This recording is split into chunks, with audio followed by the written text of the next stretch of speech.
tua o le anganga lavai. O e tapua i ate, e ta tau o na tapua i atu ai.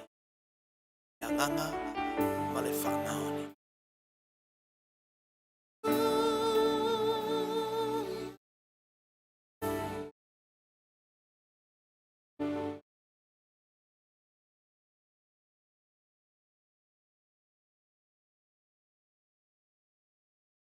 Si o mi o le fata, e ta pena e o le taulanga, ma tona o ni au auna, e mana o mi ai o lo man, ta ina, e ni sauninga, a o sisi o ma tolima.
E vi ia le lofa mareanga le lei o le tua.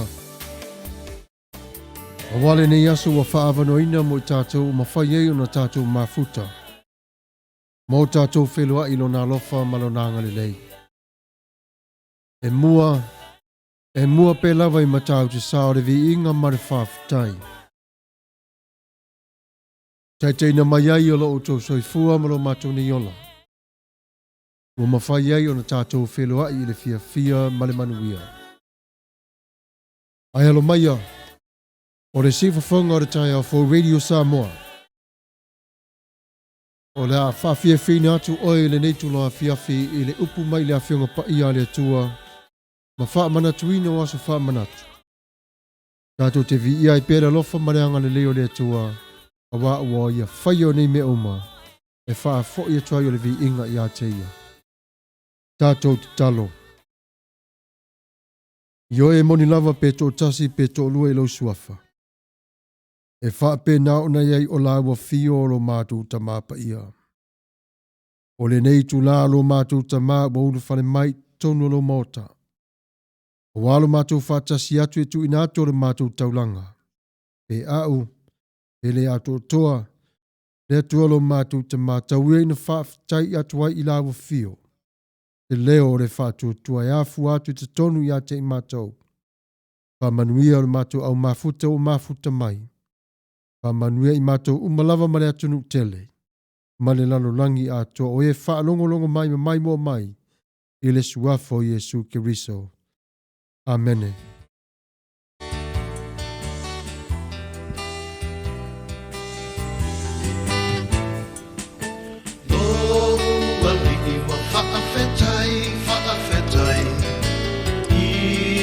Sanga alo whanai lo vai vai Ua no atino ai I lo tapsi pe amai Fia mai a oe Yesu Ya Yesu a eletai I a malu Lo langa wa whaingatai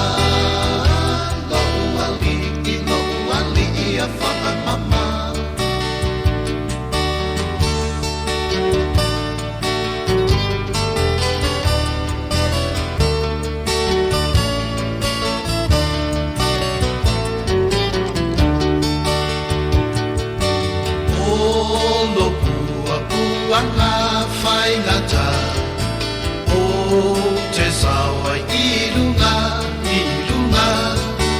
Ilo whaamangalo mai Aua mio se ua whai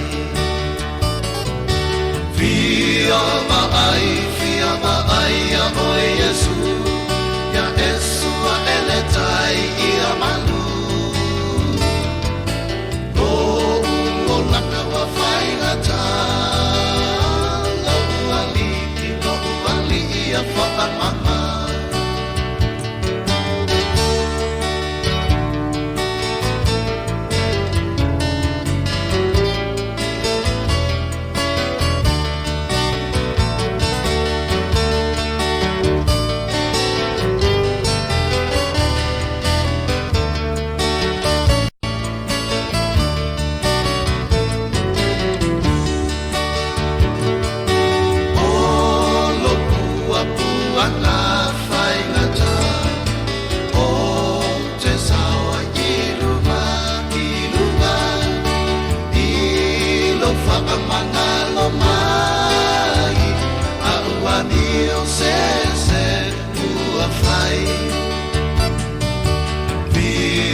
Ia tala falava ua sa fulu maliva minuta te anele tula e valu si fafonga o taia fou tu ina tu sa lava mai ai o Long Beach i California, United States.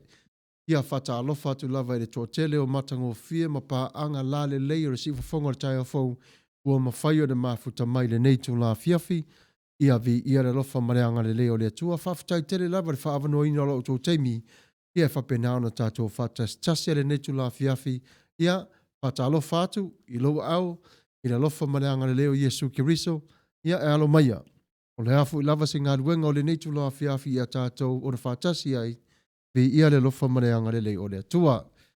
Ia e whapea na whaafatai atuai le o tele o tō mwhain mafuta mai ia o le taimini nei ia si tama whai pe lawa tau whai tau atu ia o tō suafa ia kone sale o kone sane ta ngala whaafatai tele lava Jesse whaatau ia whaafatai tele lava ia atua sivi to le talu timu song request please, it's special love from Maranatha please ia on the same mai the IT is going to work on the song request talo fa ia fa manu atu le tu ati o to umalava.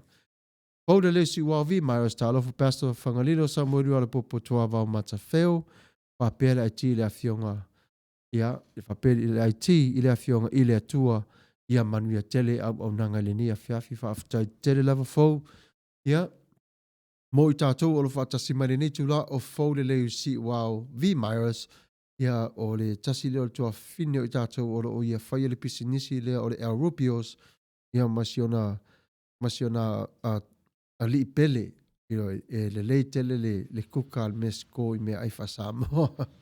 Ia whapeo le ratalata mai i tua oi ia asi atu le El Rupios e te whaafonga mai fo i o whapena ona lala winatu le tātou wali si whasalalau ia o lea fo i se meta tau wai ia po lea fo i sau whaatau ia whaafatai whamalo lava ia whiloa tu fo i le sunga le whawhengainga. Le au whalupenga lafo pulou tanga loa tau anu, ia mā lo lava i rawa fionga le. I le tamamatua le whatasi mai le tātou polkalame le neitu la fiafi, ia sua ponesi whawai ia talo whaisi uso mai papa sa taua, ia mā lo le whatasi mai uso, mā reta peni amina, ia vi ia le lofo maleanga le leo le tua. Toa mataafa ia mā lo lava whaafitai lava le whatasi mai le tātou Port Kalame le neitu la fiafi vi ia le rofa mananga le leo le tua. Ia whapena fo ina whawhelo ai atu ia Ben B. Vai, ia mā lo le whatasi mai, praise the Lord. Ia vi ia le rofa mananga le lei. Louise Lamb, ia whaafitai vi ia le tua le whatasi mai le tātou Port Kalame i le neitu la le fiafi. Ia te uso ia su aponesi whaavai, mā lo tau tua tanu uso, ia mā lo lava le ua fionga sua, whaafitai tele lava i le whaatas mai, ia tatu sia o manmia uma lava o tau le, ia tatou nu usawai, ia mā lo lava. Faude le si wa Myers, ta lofa pastor lafo apulo tanga loa tau anu, ia whaai fata, ia whaafitai tele lava i le mafuta mai i le tatou Port Kalame, ia apena fo ia eto tele o tō mawhai na whatasi mai o Joy Parote Sano, ia mā lo lava.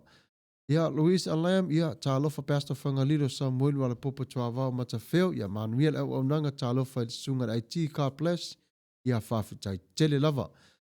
Ia, ia siasia tupe lava e wā. Mā lo lava, ia Monica Lefao, ia mā lo vi ia le lofa mareanga le leo, ia tualu isa wha mausili, tā lofa tua fine, whaftai level whatasi mai le netu la. Early Enesi, ia whaftai vi ia le tua, whai mai le nai, ia mā lo lava Shirley. Praise the Lord. Thank you for joining us tonight. Lo isa whamausiri tā lofa Pastor Fangalilo, Samuel wala popo tua wao matawheo, aure le mai, lo asoa. Lots of love. Mā funa. Ia whaftai tele lava tua fine. So for Manuela Sunga mo le foe mālore tautai. God bless you, your program. Have a blessed weekend. Ia, same to you too, sis. Ia whaftai tele lava. Talo whai. Ia, vi ia lofa mareanga na leo le tua. Ona ole tatou Pokalame whapena lava on tatou ona masaniai ele mwhai fo na la loa le tatou Pokalame. Ia e au noa fo i masipese e whaafeiloa ia tua ia au tau. Ia wā o mwhai ona Tātou o le whātasia le netu la whiawhia, e pure lava o i lau siva, o lau wosi o le si sa asa mai, a le pesa le nei wa saunia mo o tau, ia le tātou au mafuta ia, o si mai o lau whaafonga lua sa fulma le 5 minuta tia ne le tulai valu.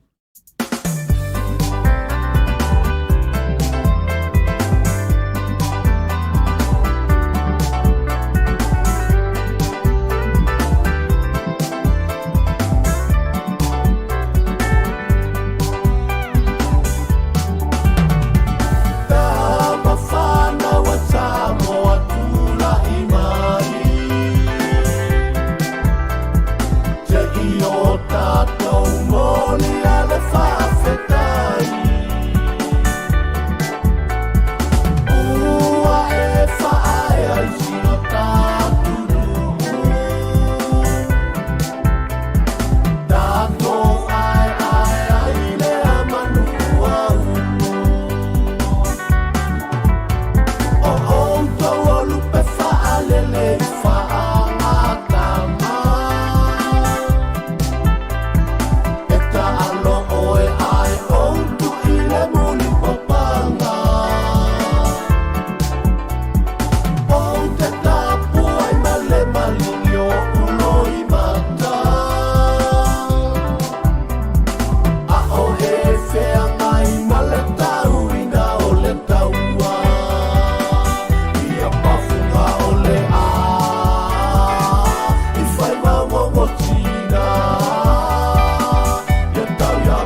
matango fia le pese ua tātou ana whanau longi ele nei tula fiafi ia ua afa tonu lava le tula e varu le pōra sa wharaire Amerika nei ia a tonu fo ilo whapena on se tusa fo i mataimi manisi ua tanu o le kelope ia o le aso ia ua whapena o na aso tō na e fo i la tau o mua mua ia vi ia i le lofa maleanga le leo le tua ia o le taimi le nei ia o le atai ni atu o le pese na request mai le tua sivi to le afua tali timu o le pese matango fio po le nei pese ia o si mai ala whaafonga o le pese ua saunia.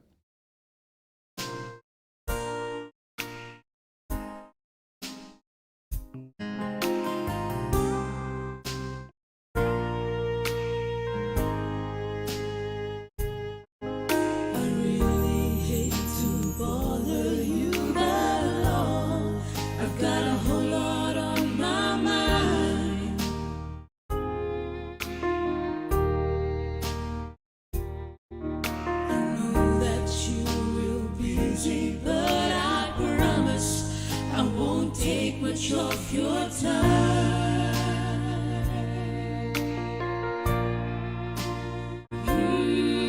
but Lord, I need a little grace to help you make it through.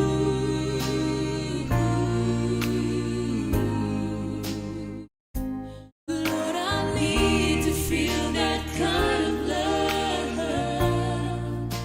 that only comes from you.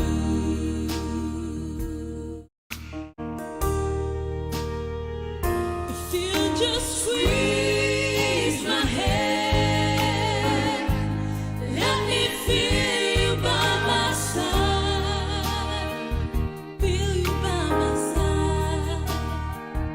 You said you'll never, never leave me. Lord, you'll always be my God.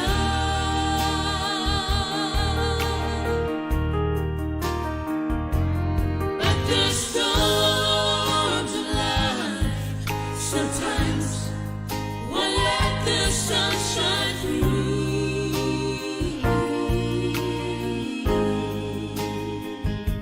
Lord, I need to feel that kind of love that only comes from you.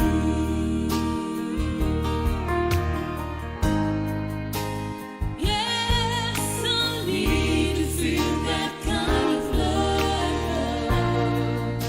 that only comes from you.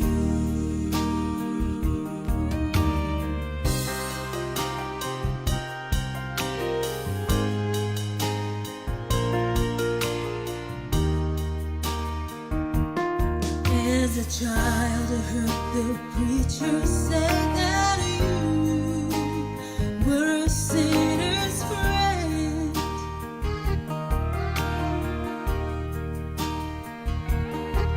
I remember when I came to you with a heart so black with sin. Oh, the night you've turned my life around.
Matango fia upo re pese ia whaftai lava mo re request. I o re taimile nei, i o re asiasi lo le tatou polokalame i maota malawa o la lafanga manuu. Ia o lo whapenao na mawhati aina i o tatou mātua. I mai la le tino. Ia whapena foi ia mātua foi o loo. Whawhe ngai mapopo ngā whangatā le mai o whanau. Ia le ngata foi lea. Ia o nai tina ia lo whapenao na maitanga i la tau. Ia maso se tasi lava o lo whapenao na vai le tino le o ato toa le malau se le tino le nei tu la. Ia ato te sā vali atu i la wa fio. Neli ia alofa mana tua i la tau. Puapo ngā mawhaingta. Pemairi salamo lua se fulu whai upu mua. Ia whafafonga mai le li ia te oe i le aso o le puapo ngā. Ia whaama maluina oe i le suafa o le atua o Iakopo. Ia ufiufi pe oe lava i le suafa o le atua i le wha atua. O lau te talo. O lo val au atu i le atua e tusai mo puapo ngā mawhaingta. E sila fia mai e le atua oe i taiminei. Aure si o whonga tai au full radio sa mo e whape atu i ate oe. Mātou te talo mo oe i le nei lava i tula. O le talo. Le tualo mātou ta mapa ia. E te sila fia lava i lātou. Mai lava i o lātou suafa whapena fo i o lātou whaiu. Olo e sila fia fo i lātou. I le fia maua o se māpusanga. I lau wha mālolonga. I vāvenga mai i lau fio. Pa mai o lau upu mani mana e manu ai o i lātou. Leli ielo mātou ta māpa ia. Olo e sila fia i lātou i nei taimi. Ia whapenao na wha atoa toa i lau fio lo lātou mālo si le tino. Ave ese mai o nei wha lave o popo ngā o lo pui ai o i lātou. A vea ma whaafale pui a te i lātou reri ie. Whaasa o loto mai i lātou ma o lātou tino. I le toto pa ia o Yesu Keriso. O leala mātou te talolo mātou ta māpa ia. I le whātua tua i le suafa pero Yesu Keriso lo mātou wali i whaola. Amene. Ia o se mai o lātou whaafonga le pese o saunia mo o tau. Malolo mai. Ia tāpua i mai. Whai o sau malolonga. Mātou te talo pia mo oe i asa o malava. Usi mai o lau whaafonga.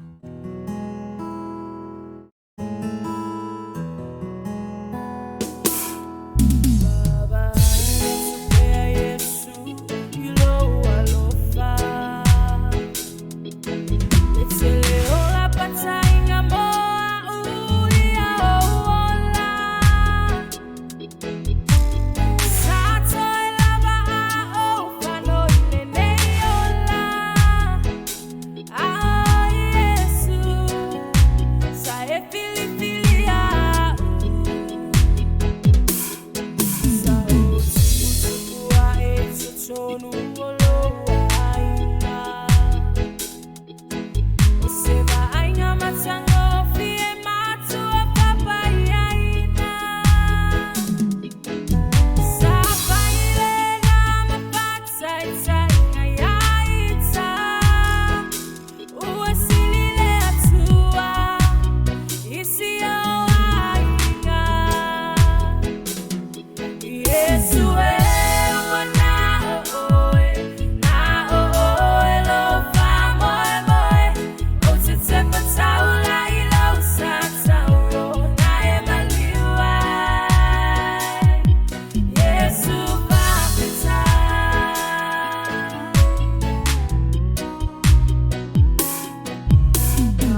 Ia malo lava whawhtai tele lava le mana ia le musika sa tātou na whanau longo atu iai.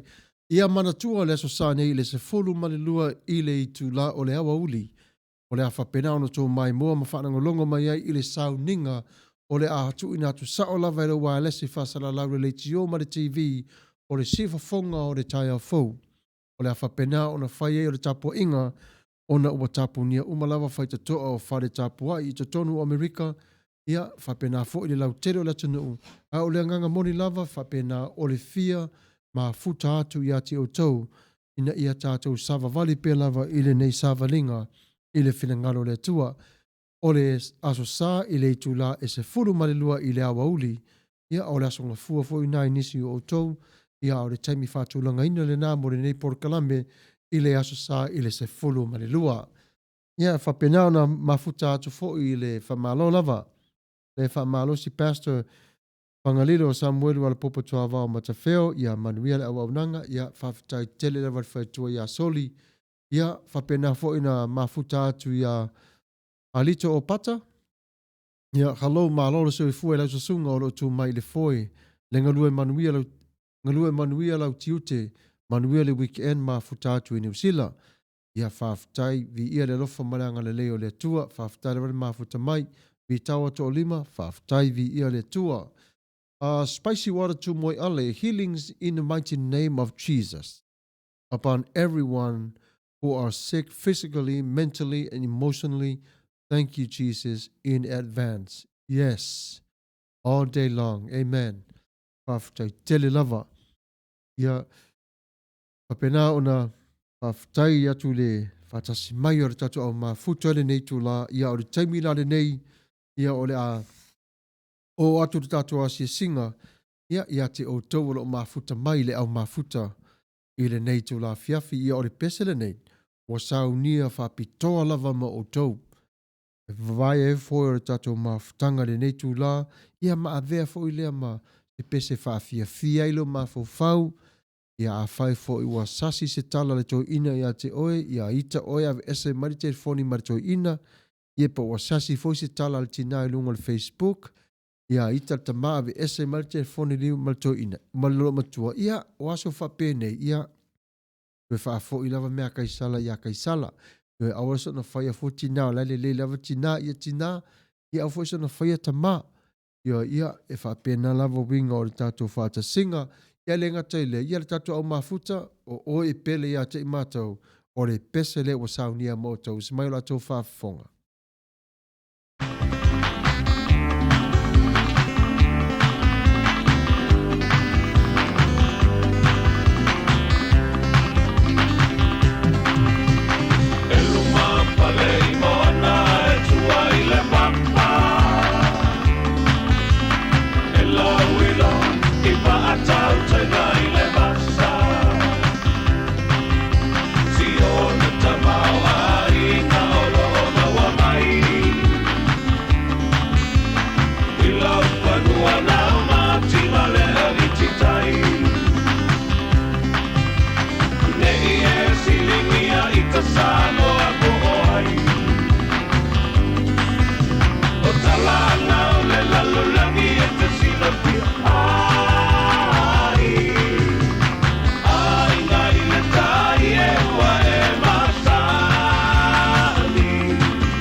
nei o le pea ngai ngā atu mua kapule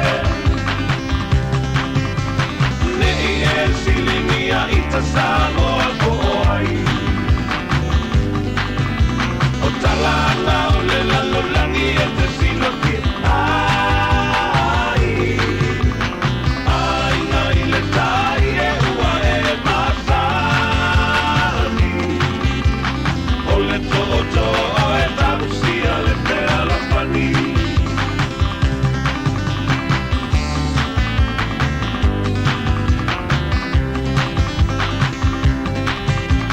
Nei paa pea ua o patukua o se tala O talatu o le atunu ua malamalama O le o langa tau i bitaluma i le mamau Sofia ua mali e toa ua malo tau Nei e siringia i ta Samoa ko ai O talanga o le lalolangi e te sila ki ai Ai ngai le tai e ua e masani O le toto o e tausia le pea lopani Nei e silingia i ta Samoa ko ai O talanga o le lalolangi e te sila ki ai Ai ngai le tai e ua e masani O le toto o e tausia le pea lopani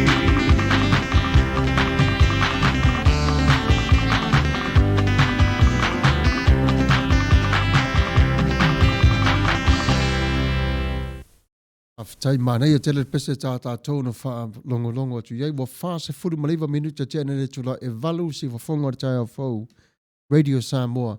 Ia ore pese le nasa tai na atu whapitoa lava ia mo o tole au mafuta. Ia ore teimine nei ia se i tala pere tatou whala le sa ta ai mai na leila. Ia ko fiole a tau wadi pita le tatou whala. Ia ore teimine nei ia o aso whanau. O aso nei e tā ua tele aso whanau i ta tono ainga. E le ngata foila i le tasi o whaamanatuine le aso na whanau ai. Ai whapena fo i tātou vaai o tātou mātua. Le aso na whanau ai e le tina le tene i titi, po le tama i titi, po le māsanga fo. Ia pe to tolu fo tamai te tasin manawa o so le so ki ofo sori ngei meari. Ia e mana tua i la o tau umalawa i na whanau i le nei māsina o le nei aso. Ia e whapena. Ia ona mātou whape atu happy birthday to you. Ia whaamanuia le atua manuia o lo waso whanau. Ia lo whangia le atua whaapopo ina atu pēr o waso e tele o lo soifua ma lo wala. Ina ia whape na ona e fia ma o la tupu a i le lalolangi. Ta ia ona whaia i ona lima. Ia o lo waso whanau e amata mai lava i le awhase kone. Ia se i tau atu le se lau ma le ono tausanga. Mona tupu. Ia o le mamao na o le tatou walu whaamanatuina. Ia o le siwafonga o le tai au fau saunia le pese ma o tau. Ia ai usi mai o la o tau whaafonga 5 sumatasi minuta te anele tu la valu. O le pese ua whai mai.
Ia whawhtai mana ia le whawhiawhianga. Ia, I would like to acknowledge some of our visitors or our audience who join us tonight.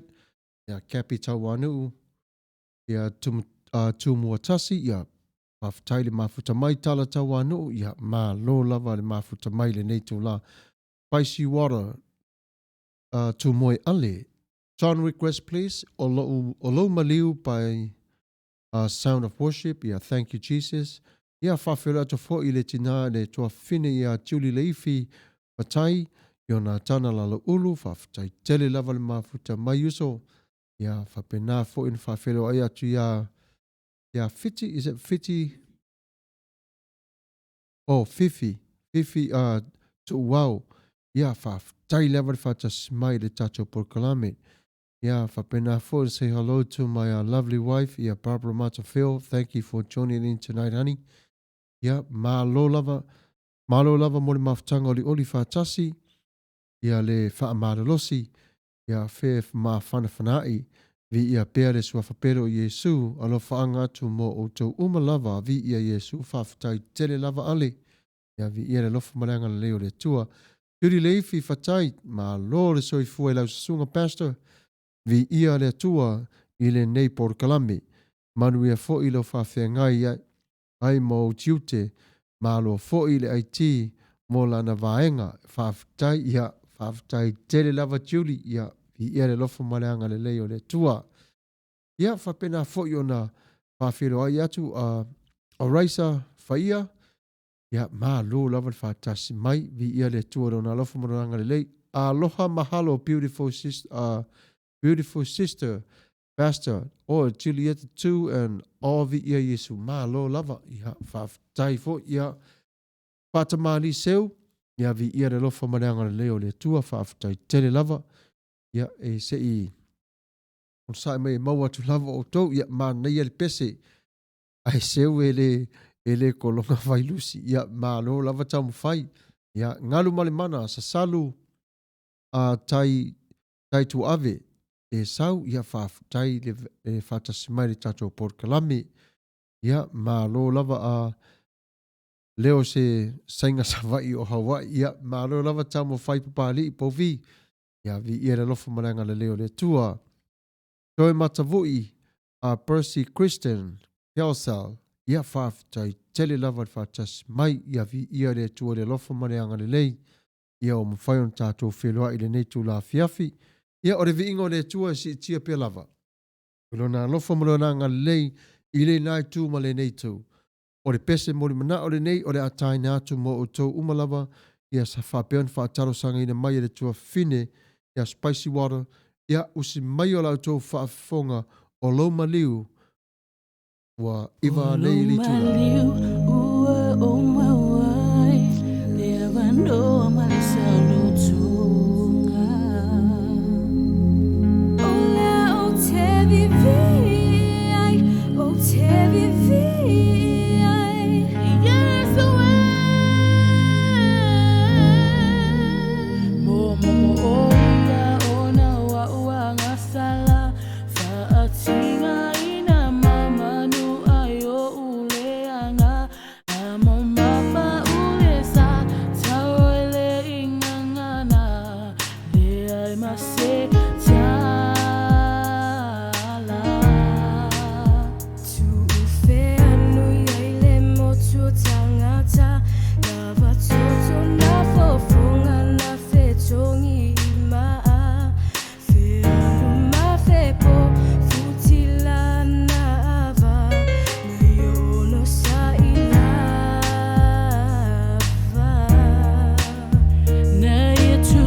Ia whaafitai lava mo le pese na mori mana o ina mai ia o le nasa au tō whaafafonga mai i le pese o lo maliu.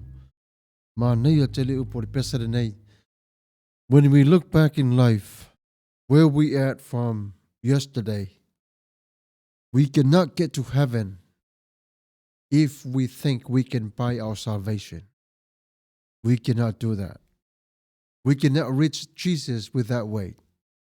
The only way for us to be able to go to heaven and spend eternity with Him is to go through the cross, is to receive His death and to receive His resurrection, is to make Jesus the Lord and Savior of your life. Without that, we cannot see Him at all. Although avanoa pe lava le whaitatoa, He opens the door. He chose you to be His brother, sister, mom, or dad, family. Jesus is alive today, and Jesus is victorious, and we are victorious because of Jesus has done no other human being can ever do. Only Jesus Himself. He stretched out His arm on the cross, and then when He cried out loud, Eli, Eli, lama sabachthani, that was the time when He cried up to the Father, and the Father agreed with Him.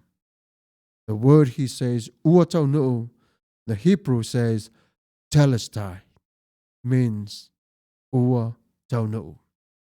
I ole nāre pese matango fia sa tātou na whaafonga iei le nei tu la. Ai o le taimile nei, it's time for us to go to visit to our soldiers. I ro tatu o fita fita, a vainga fo le ami, i o i lato fo i tono le Navy, i o la vainga fo i tono va maulu, i o la vainga i lungo le ea, i o i lato fo i ro ngafa mai mare ngatai fale, i o le si o manga atoa, o alo mawha nau o Samoa, ma le ngatai lea, Manatua, o alo mawha nau o le atua o la atoa na tau le taua. Iei fo iniso i lato o fai lato ma fili mo le whanau o le atua. Tātou te talo pea mo i lato. E alu aso sau aso, o na malama lama fo i leo lato i le atua. As for now, tātou te talo mo le matanga luenga o le ofisa o leo leo, ia tātou whaaftai fo i le matanga luenga o le koruse mumu, ia whapena fo i le whale tine yafi, ia o Coast Guard, ia po a lava o ngā luenga o le ofifili ai i lato, ia tātou whaaftai pamareanga le leo le atua. Te taimi ia e ti ngā fo i lima, ia e omi le kliki o le whana pe a whana atu le fili whana mai, ia le fo i taimi ti ngā manawa e tau te tolo atu le tuafa, ia le taimi e tau mamafa fo i se e vai, ia e mamafa fo i le whaafafa, le si fo i taimi, e mamafa to tonu ona ole popole ma le fefe, ma le mauti noa. A le pese leo le atai na atu, fe mai o oe o le fuala au fe mai le sasala le manongi, ma ola lau usi, e avele e fai masei. Usi mai o lau tō whaafonga i le pese wa saunia ma o tō umalava i le netu la fiafi, tatiana peana ma le pese wa fai mai.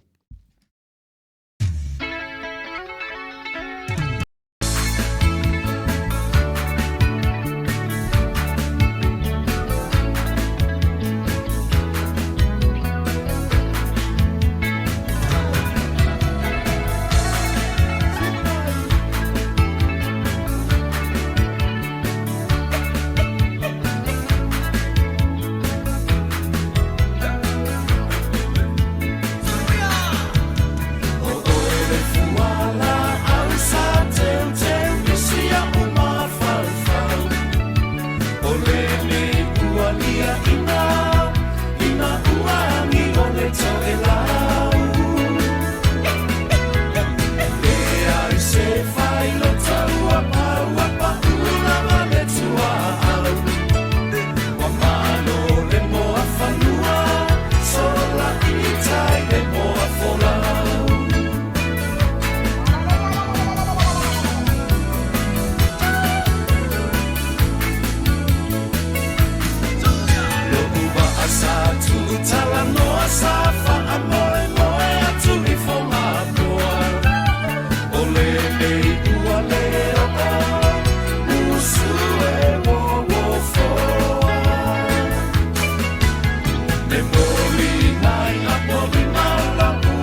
Ia whawhtai mana ia le pese ia se 40 minuta te nele tura e iwa i le siwafonga o le tai a Full Radio Samoa Long Beach, California.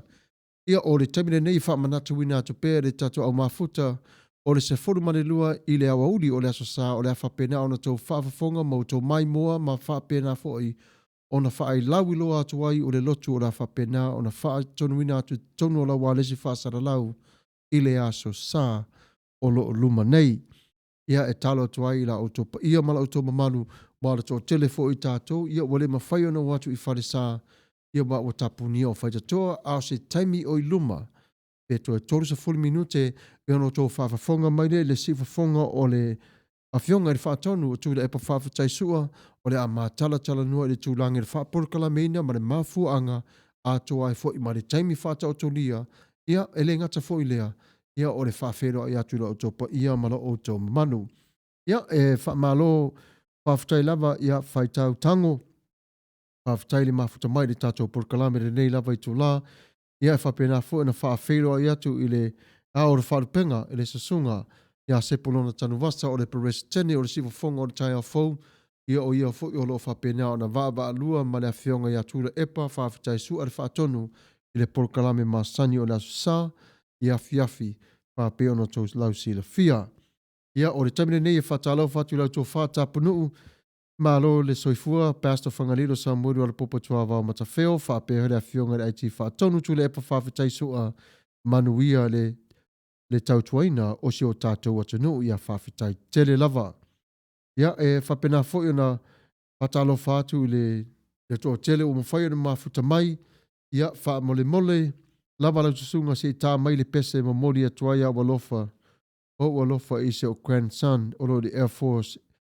ia o le pese lo a inga please ia tau mawhai ia lela sa tau mawhai atu fo le tatu IT i le tai na atu o le pese whapeo na e whawhina ngaluina ia o le taimile nei ia o lea tatu savalivali atu i le vasenga o whaife au o i la tau nei, e ta tau lava na whaalawi loa pe lava i tātou, ua wawai i ai e le atua o lona mamalu. Ua ave i ai e le atua o lona mamalu. O i la tau fo nei wa whau wina e le atua, e whaitau wina pe laula wina le fina ngalo o le atua. O i la tau fo nei wa au mai ai e le atua o le mafutanga whale nganga. Ina ia, whapena o na laula wina o le upu ma ilana a fionga pa ia. E whainga tā tele le ngā luenga o lo whapena o na whaatasi ma ila tau. Ai iai lewa le tātou tonunga i tātou umara au kerisiano ma i tātou umara mafuta ma le neitu la fiafi.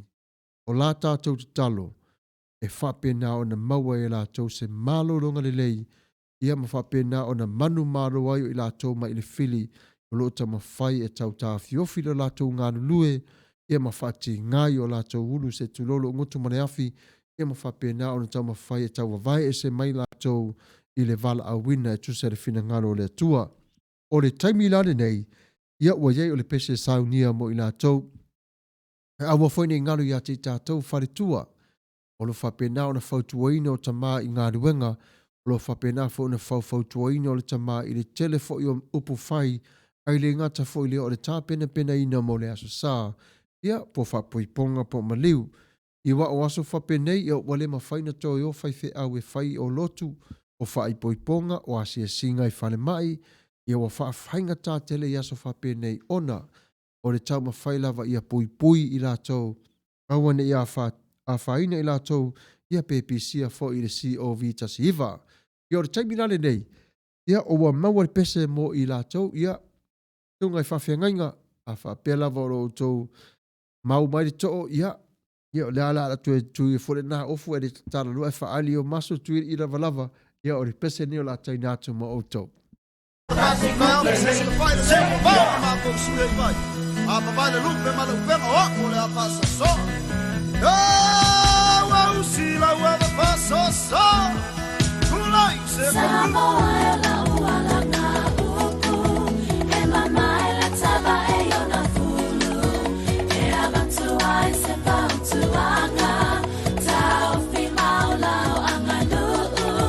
Atau nu ni malo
popoto ai umaota maitai.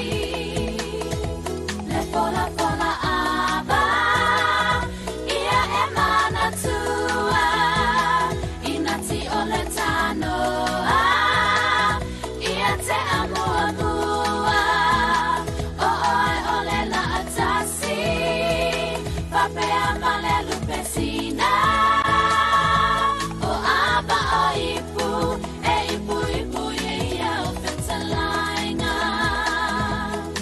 Samoa e la ualanga upu, e mama e le taba e yona fulu, e avantua e se pautuanga, tau fimau lau anga nuu, a tau nuu ni malo, le au manga wa tau faimio, ali itai au ole nuu, e topu le batai ma le aba e uu.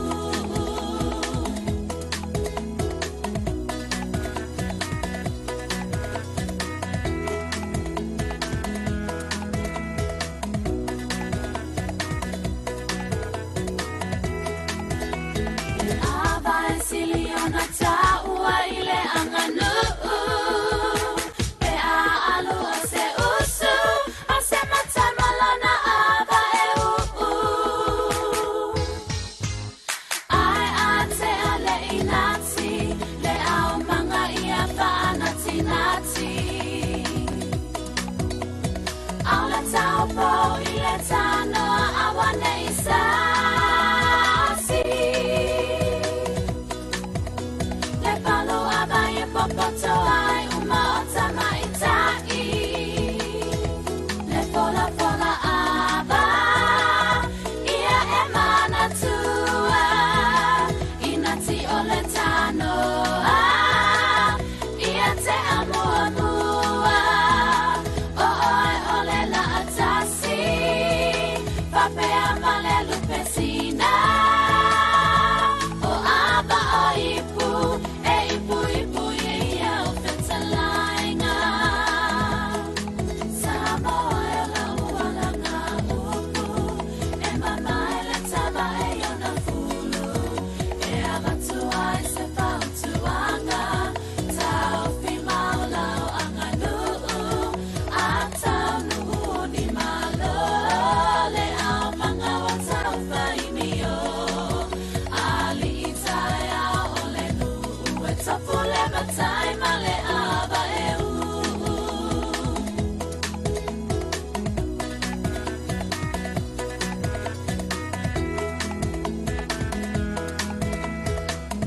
Ia malo lava le sa whawhtai fo i le whanongolongo mai. Ia o le tamile nei, ia ua lua se 40 minuta te ena le tura e iwa. Si whafonga o le tai au Fo Radio Samoa. Ia o le tatou pulkalame. Ia o le awha ngā solo pe lava e tusai fo i o na whaatau salainga. Ia e fo i pese moli mana o sa whapena o na taro sanga ina mai. Ia o le tamilane nei. Ia o le a auto whafonga i le pese moli mana o ta whapena o na request mai le tamile nei. Ia ma le tatou pulkalame a whapea fo i au se tatalo te mana o mia e mātou te tatalo atu ai. Ia mo oi malo ainga po se tasi alo e iloa po e sila fia. Ia comments mai lunga o tatou lau papa. Ia na whapena fo le na whatauna. Wina o le tamile nei o le pese mori mana o whai mai. Lau ainga. Usi mai o lau tō whafonga.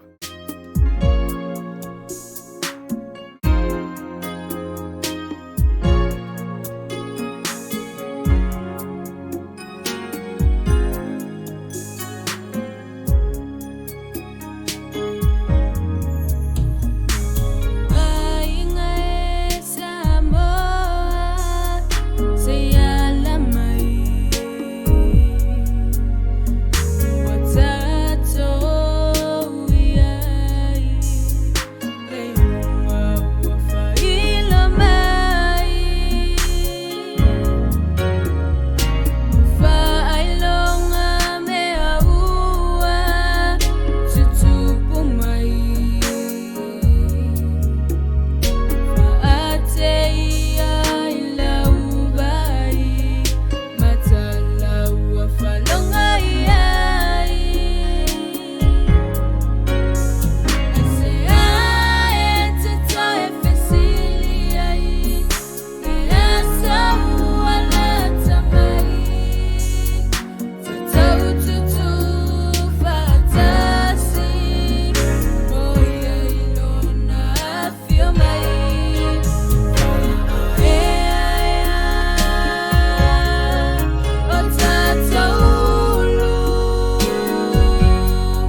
Ia vi ia lava le lofa mareanga le leo le tua whawhatai tere lava mo le pese sa whaataru sangaina.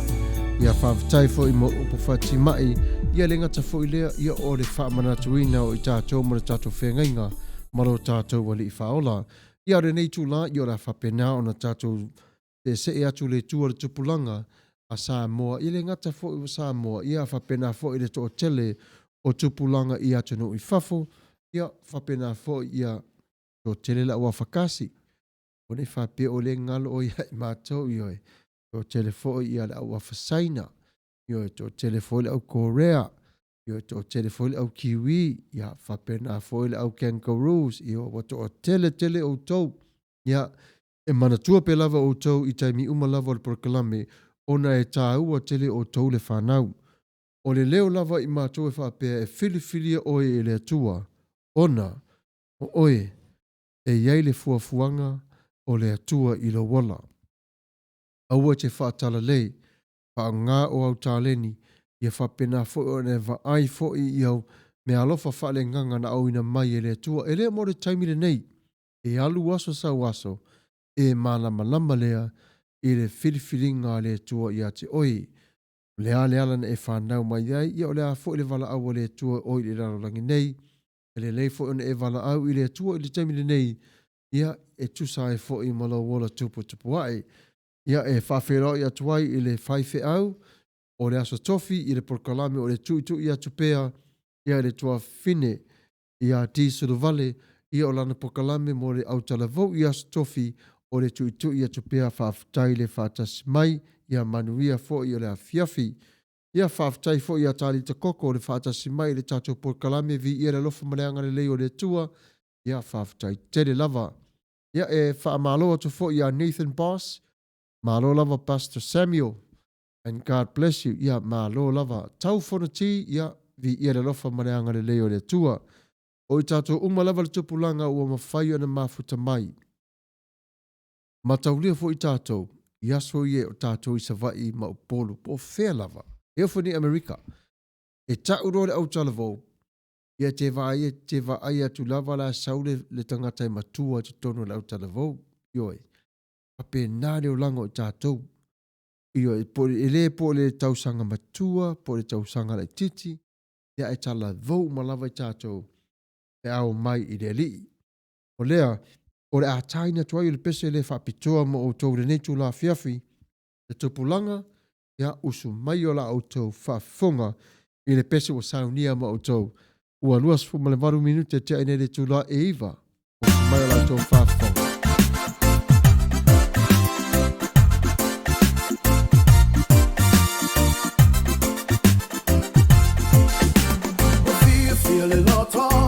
Saula sala, moli mawina le uinga ole neko.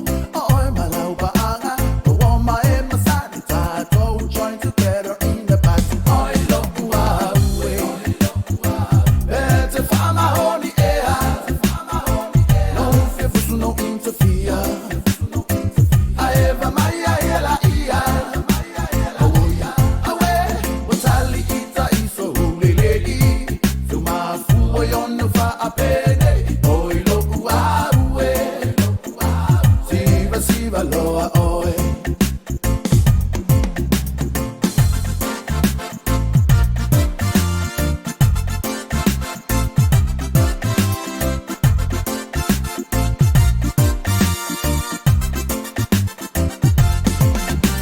I am so glad to see you come tonight to justify this beautiful feelings inside of you and your partner, your friends or your mates. Let's go rock this party all night. Oi loku aue, ete fama honi ea, no fear fusu no interfere. Aeva maya ela ia, oya awe, watali ita iso uleleli, fuma fuwa yonu fa apene. Oi loku aue, siva loa oe. Everybody come tonight to come to a party. You feel the true reality created by you and me. Feel so good, feels so nice and easy all the time. And let the music move your body and blow up your mind. Everybody come tonight to come to a party. You feel the true reality created by you and me. Feels so good, feels so nice, easy all the time. And let the music move your body and blowing up your mind. I love way. It's a farmer on the air. No fear, no interfere. I ever my yella ear.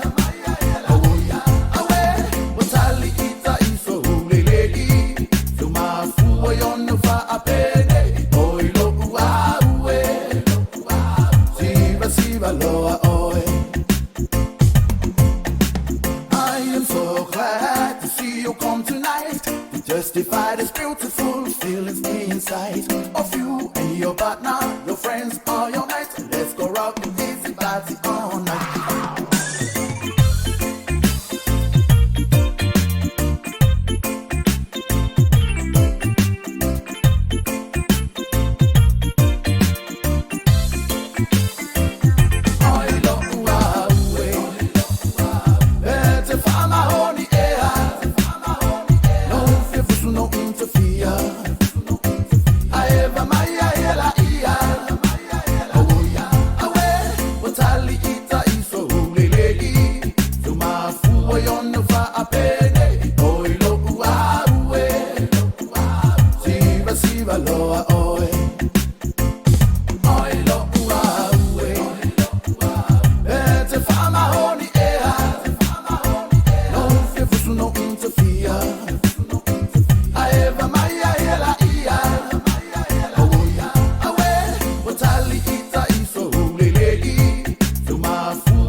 Tautua whaiwhaipea le Al Rubius Junior Canceria Market i le ai o Long Beach o lo o tautuaina o e Samoa i le fitu aso o le vai aso.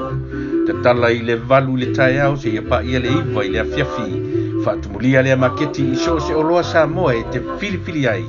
Maua tangatalo Samoa, talo fiti, pusa whai, pusa mamoe, pata mai New Zealand, tanga lauru au, pusa turkey tail, po muri pipi, maua le tau sami vela, mo tātou Samoa, mai le aso wharaile se i pa ia le aso sa. A o le tau sami Mexico la vai e ta tala i le fitu aso le vai aso. Ma neia fo i ai whai te swing o le tau sami. Ioe, ko ma te isi le talo ma le whaspoi masima, ai alo ane i se tau sami Mexico e wha masani ai. Fa tonu se po avela, ia po le sais tu mo aso whanau ma so se aso wha ilungaina. A fia lafo fo i se tupe wha momoli i Samoa ma so se atu nuko le lanolangi. A wani ngalo, o lo iai fo i tutonu o le Al Rubius Junior Market, ia le au unanga le Vico by Western Union Money Transfer. Le Western Union malana au unanga, malana tautua, ua loa tausanga. E lafo nei, e maua nei, e uma nei fo i lona wha au ngaina. Manatua, e afe ane i le Al Rubius Market malana au unanga le malolo i le fitu aso o le vai aso. O le tuatusi 5 tasi o Long Beach Boulevard, Long Beach, California 90805. Ia pe telefoniane i le telefoni 5 fafitu tasi iwa valu. Fesili mo le ripule Ruben Gonzalez ia po le tamaitai o fou le leisi uawi maies. Manatua le au nanga yo e lau Al Rubius Junior Market i le fitu aso o le vai aso.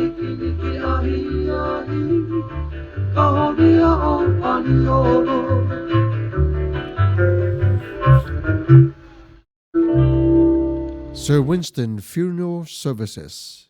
O le tasi le o nanga wa avotala i le tala whaatai te tonu o le tūmalo o Los Angeles, papena fo i matula atu i le Orange County, ia atoa e fo i ma San Francisco i le Bay Area.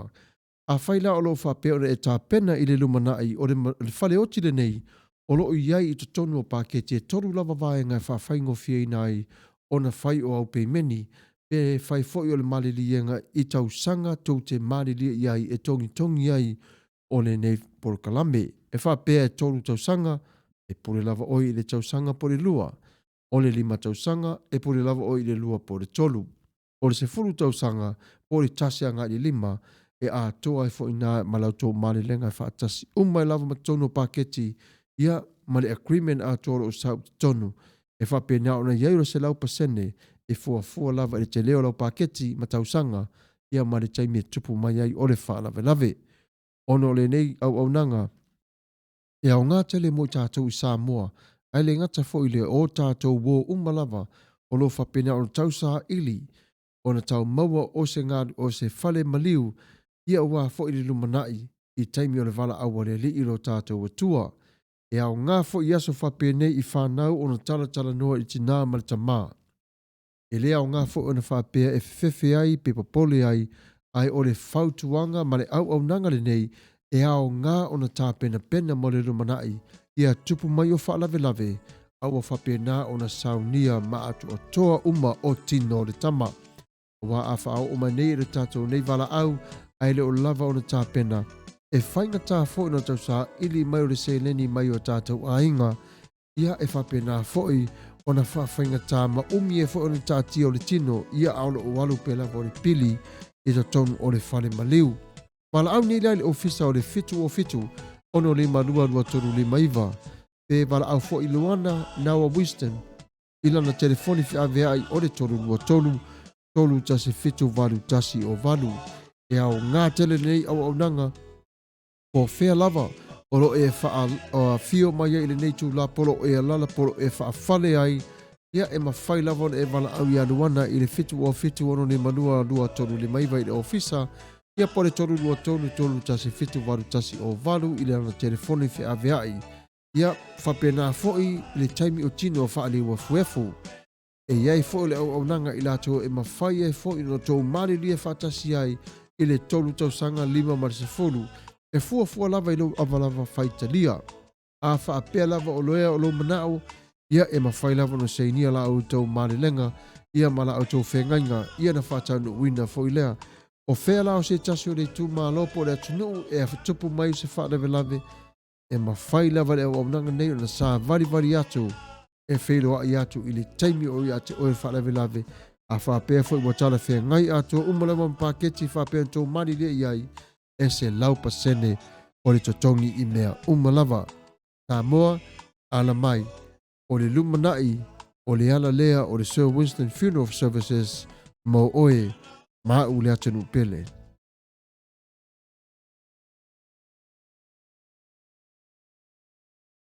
E ui lava I nau whaapea, ua iei o aso le mawhai o na tātou na fia ai whaala wilo atu pe lava I le mamanu o le tōtele le atanu e tuwani nuu I le 5 tolu valu tasi o lua. O le nei au nanga e awhia uma te tono specializing in sound reinforcement, sound system rental, DJ services, backline rentals. O latu au nanga e whaapea na o na whaafia I whaepoiponga, o whaulu whalenga, o aso whanau. Ia le ngata fo I lea o le 5 tau sanga whaapea na o na whaia o le rungari fau, ia whaapea na fo o le 10 tau sanga, tanu o na whaawaino o se mawhutanga, peto e whaafowina fo I o le whengainga. E mawhai lava I lato o na whaafia, wala au ia e tuweni le 5 o na lua tolu valu tasi o lua, pe tara noa fo I lunga ia te ia te tono le emaili o le 5 Pro Sound System, ia gmail.com, o le lato le specialize I sound system rentals, backline rentals. Ia manatua, ai se ia e te toi alu e te toi siva mai I pese reggae. A ua iai e tuani nuu, e mawhai lava ia o na wha atu o toa lo manao, wha fia ia te oe, mai au mai fo ia te oe o mea umalava te manao ai tau musika ma tapena ina o le stage, o lo iai uma ia te ilatou. E tuani nuu, 5 o na lua tolu valu tasi o lua. O atatu whaasara langu ne nā whaapisinisi o ilatou umalava ia lo tau mawhai lava ma au le au nanga e whape na ona whatu peina o le tātou nei Port Kalame, our Rupius Market Tuna I Long Beach, ia whape foi ia le tua fine ia luana nawa Sir Winston Funeral Services ia ma le uso ia e 20 ia whape na whamanui atu le tua rona lofa malona ngarilei ia whape na ona iai pia o tau umalawa i le manuia le ngata i le ola ia ore nei fo i le vaitau ia whawhitai tele lava i le mafuta mai le neitu la ai usi mai ula tō whaafonga fia mai i le pese o saunia mo o tō le neitu la.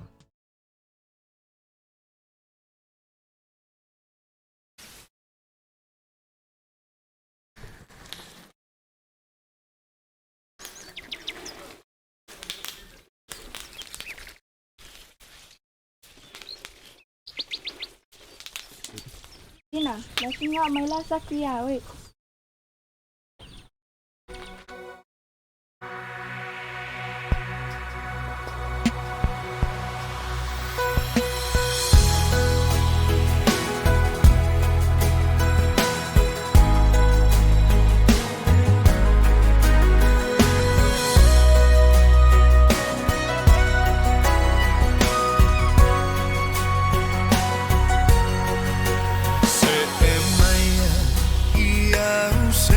Sangat malu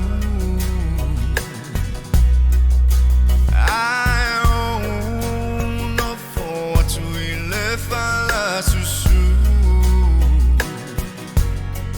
Veo se pepe afata ele toe famatu Ue tongi ole moa alona afa Ue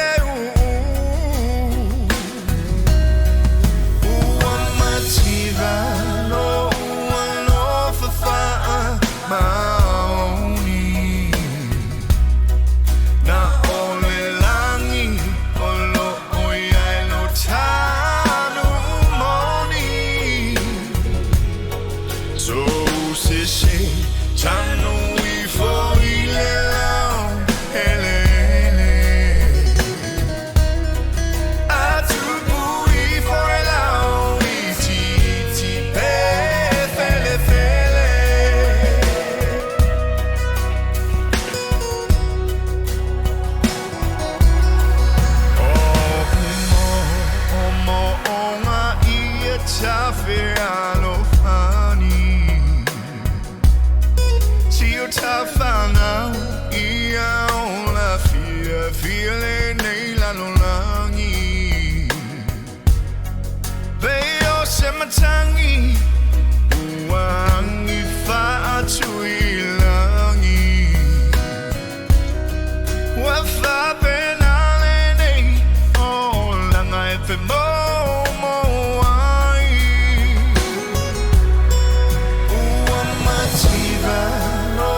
Richard Parker mana pesa sa auto whawhawhunga mai ai ua mativa lo ua lofa.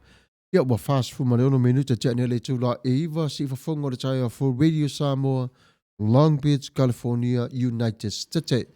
Ia mā lo whawhatai lava le mafuta mai le tātou por kalame le netu la fiafi. Ia ai alo mai a. Whapei fo ona whaasala la wina atu ana nafi. Ia whapena fo i ona whae lo atu le nei lava i tūla i le au na fau o le a whapena ona auto tila sila mai ai i le aso ngā fua o i le aso sa o lulu mana i nei. Ia ma le aso ngā fua mai i le tala whātai o lo auto a lalampapa au i ai. O le nei tula ia wa maua se awa noa e tala noa i ai ma le sunga le li whātonu le fionga whātonu ia tula e pa whawhatai sua e winga i le nei por kalame mo le aso sa. Ia lau a fionga whātonu whawhatai sua ia o lo whaalongolongo mai lo watunu. I se au nanga fau fo i la whapena o na whapena atu iai i le siwa whonga o le tai a fau i le aso sa o lo mua. Ia, sauno ia la wa fionga. Whaftai lau sunga i le taitai o le tatpor kalameri nei i fiafi. Mai lia. Tengai ngā sunga kaifi au welu, whangalilo. Ia e pei ana o lea ua e o toe nā malaina le sa o lea ua wa sila fia tata uma. Ia e me sa tonu o California ma ni va o LA le tatu te iai. Na fu ia o i lau e Kalisia ua le o e lo ropo le umi na iai. O le si ufonga o tae a fou o le Kalisia. Roto.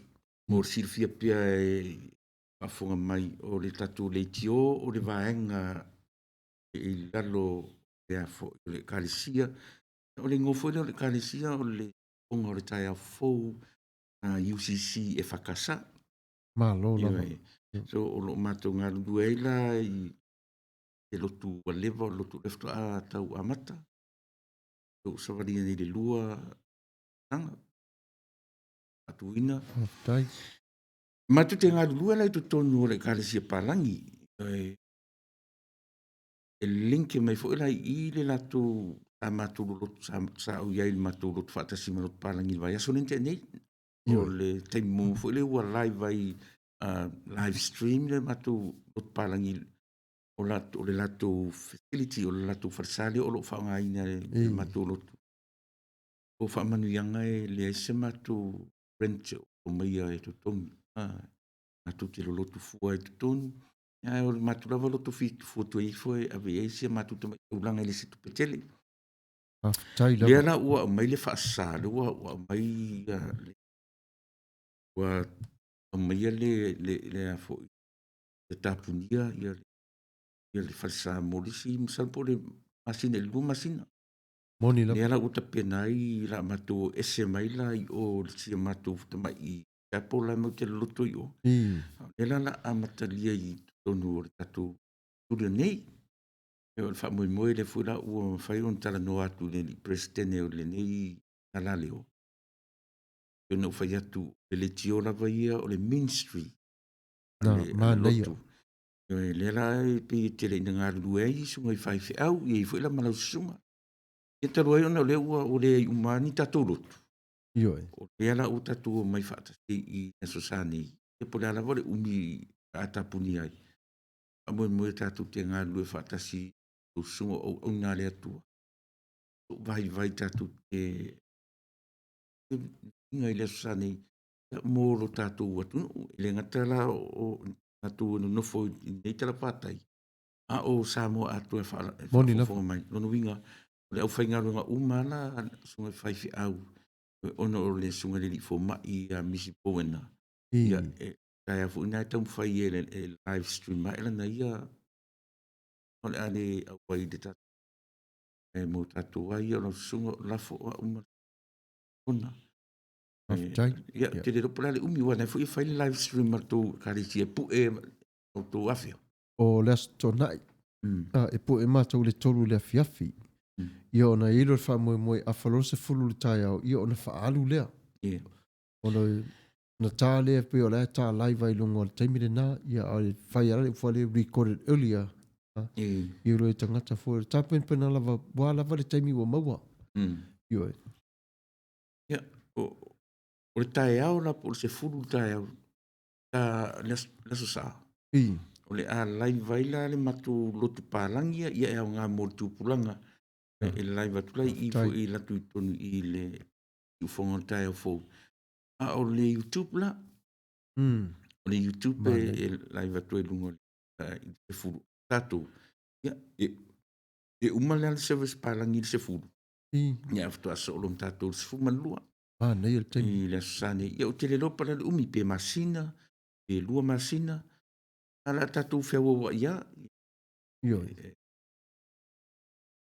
Ia, sa mōre nā wa e whaafonga mai o lo mawhitutu nai pēla matatala no ne a whionga whaatonu tūle e pa whawhitai sua o se mea fōfo i le nei mea. Pēno tō whaafonga mai fōi i o tama whailawa le a whionga whaatonu e tau whaamala malama tu i ati o tōle mafuanga ma le winga ua mawhai ai o na maua le nei a wanoa ia o le a mātou sā vali mai ai o la lava se upo ua maua i sa mātou ato kome ia e whapena lava na whata whea tu le vai ia a tauani ai ia vi ia le lofa maleanga le leo le tua lawa whiunga whaatonu e lua i le masina i le lua o le na au mai e le tala noa inga whape tonu le tuse le stete e tā ofi ai ia tapua inga mo le taimile nei a le no toi whaitau tu lesi tasi o tusi le na o mai tonu le kanesia o mātou o le aluatu whamei o au kuso e mauti noa o mai. Au kuso? Au kuso. Ono le mafuanga. Ua whai mai i lātou. Le 5% le to toi mai ni o tangata i le whasa lau miliona le 5% I le fuafuanga ma le waainga fo mai, le CDC. E valu vai aso. Wa o le valu wafe tangata wa afia. I te tonu Amerika. O le numero na lelo pei se tātou fo tonu wa. E tonu umala au kuso le teimi nei lai mo ife mei au kuso. A rai whawhailong whesiri la whamai e le teimi tua whatutu na e le teimi. Ai taro se le lofo maleanga le leo le tua pena o le lua masina. E tapuni ai whaitoa. Ona le nau lavo i la tau tau ale numero nei. O la tamu whai la tau ia maua le vai mo le teimi nei. Waia a fia lo le lua 5% lea. Ona au kuso lo leo le afo. O le tatu savalinga lo ia nei. Ia ai mane le lua masina le tatu tala no ia. O le ase mafuanga. O le ale tō whaa i la ua fionga ua mafua ai. Ona e sau noa e tatau ona whai o le tatu. O kalame wha le lotu. I le asa. Paftai tai se mo le whaafsili. Ia e mana tua fo i o tatu tangata. O tātou tangata e le whaingofie mō vavau whapeni. E mai se lawa pe a tātou wanga i mai i mene i o sauni ngā lotu. Ona ua na whana nau mai o tātou tangata le system lea.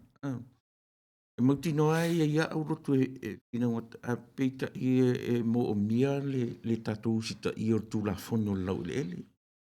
Moni lava. O le lava ua au mai tūla fono. Tali tonu lava la. E se lotu sa moa e na te solia le nā tonu lava. Le la fono le au mai e alo. Moni. E le leifo la le tatou sita ia. O le mea fingata. Wa lau sunga ana wha pe sau nei le upu. E le toi iai ni tangata i aoni i toi wha potun tangata i lalo i fo o le toru po le rua tangata. E le toi o mai fo i tatou i le tatou studi. E moni lava. Ai ona o le numero ale sau nifia. Se fudu. Ia. Mera na le ina fa au perta por calamele. Ona o lea e a fatia e tatu i le studio. Ana ua au mai o le awan i toe fa potun da se tolu pa o le o tapunia fo le au nanga si ufong ta fo. Le mafuanga fo la na o lea pe to fa to o lima tatu fa ta se mai ti le sosa. E mafai ona fa au pe yo e mawhai o na whaalongolongo mai o tātou tangata. A o le maua se awa no e tala iai pui o maru. Moni lava. O lava le nei awa no e tātou te lotu mai. Ia ma e ta oto mai whaalongolongo i le tautu atu i ale siu tai afo. E ngatala o tautu i aso whaisoo. Io e pe whaaletino, e whaaleanganga, e whaasalmausau le tautua. o le lava e whaau, ala sa nei la, o le teimi mua la lea fo, alu atu ai, e le full service, Ia. i lungo le, e la tatu ngā lue umatu lava, o ia marisunga president, una tanwasa. Ia whaafutai lava. Ia, o le nā fo wa tō whaafonga le mamaru o le atunuu i le whaatulanga ina ma le whaata oto le ina o le tō wha ma le whina ngaloa e ifo le awhionga i a tuila e pasua whaafutai ia o le whaatonu o le siwhafonga o le tai au fo Radio Samoa. Peo ne ia wha mara mala matu i ate oi Samoa o le e ka le sia le siwhafonga o le tai au fo. Le ala la wha pēnai fo i ono tō whaafonga ma mai mua mai o le ala vasi upu o mawhai atu i Amerika o na o atua i o lawa mau maota mau o whawhiuanga e vi ia pe lava le lofa mareanga le leo le tua. Tālua i lava le coronavirus. Pe maile tō telo tangata, aiwa le lava le whātua tua o tangata. Wale ta tala pe ai o whaito toa o wharesa. Ai lera ta ue lau sunga. O le ta tauna usi tai. I le tū la whono lau le ele. Paftai, sa meru manatua fu iu te lena ufa ngā ina, tu se whaitau aso le pakasa. Te Moni miu lava. te... Le lau te manatua o le vai aso, e lena te anei po le vai aso e na tu. Tau wai le whi au tau awe o le nafu i wesa. O le tū la whono le lau, the law of the land. Ya, ma le tū la whono le. Le tua. E lana u tala noa ila le mea na e lema whain tatu o e tausi tu la whono se fulu o le atua. E tatu whatala le i tu la whono lau e. Lau le ele. E Moni. le mwhaino u tau mwhai e tausi le tu la whono se fulu. Mausita ia ma tau mwhai au. E wain mea moni e le mwhai. Le mawhai. Whaafutai. La vane le se fulu tu la whono le atua pe na le luatu ai mumu ma le mori mumu. Pe luatu le tu stop sign o mea sili o na whai ngofi. E le mwhai na whai. E la le winga fora na o titilo a uia. E te tau po le ale kale sia Samoa. E te tau o na ia o sita ia. Tau le lei. Ia e moni whamaoni. Ia sa whapena fo na mātou wtatala i ma le district superintendent. O le mātou fo e kale sia au au. Ta ia o na whamanatu ia te i mātou o na whaautangia ina le tūla whono. Ona o le tūla whono. O whaiwhi au lava o loo lai sene mao au.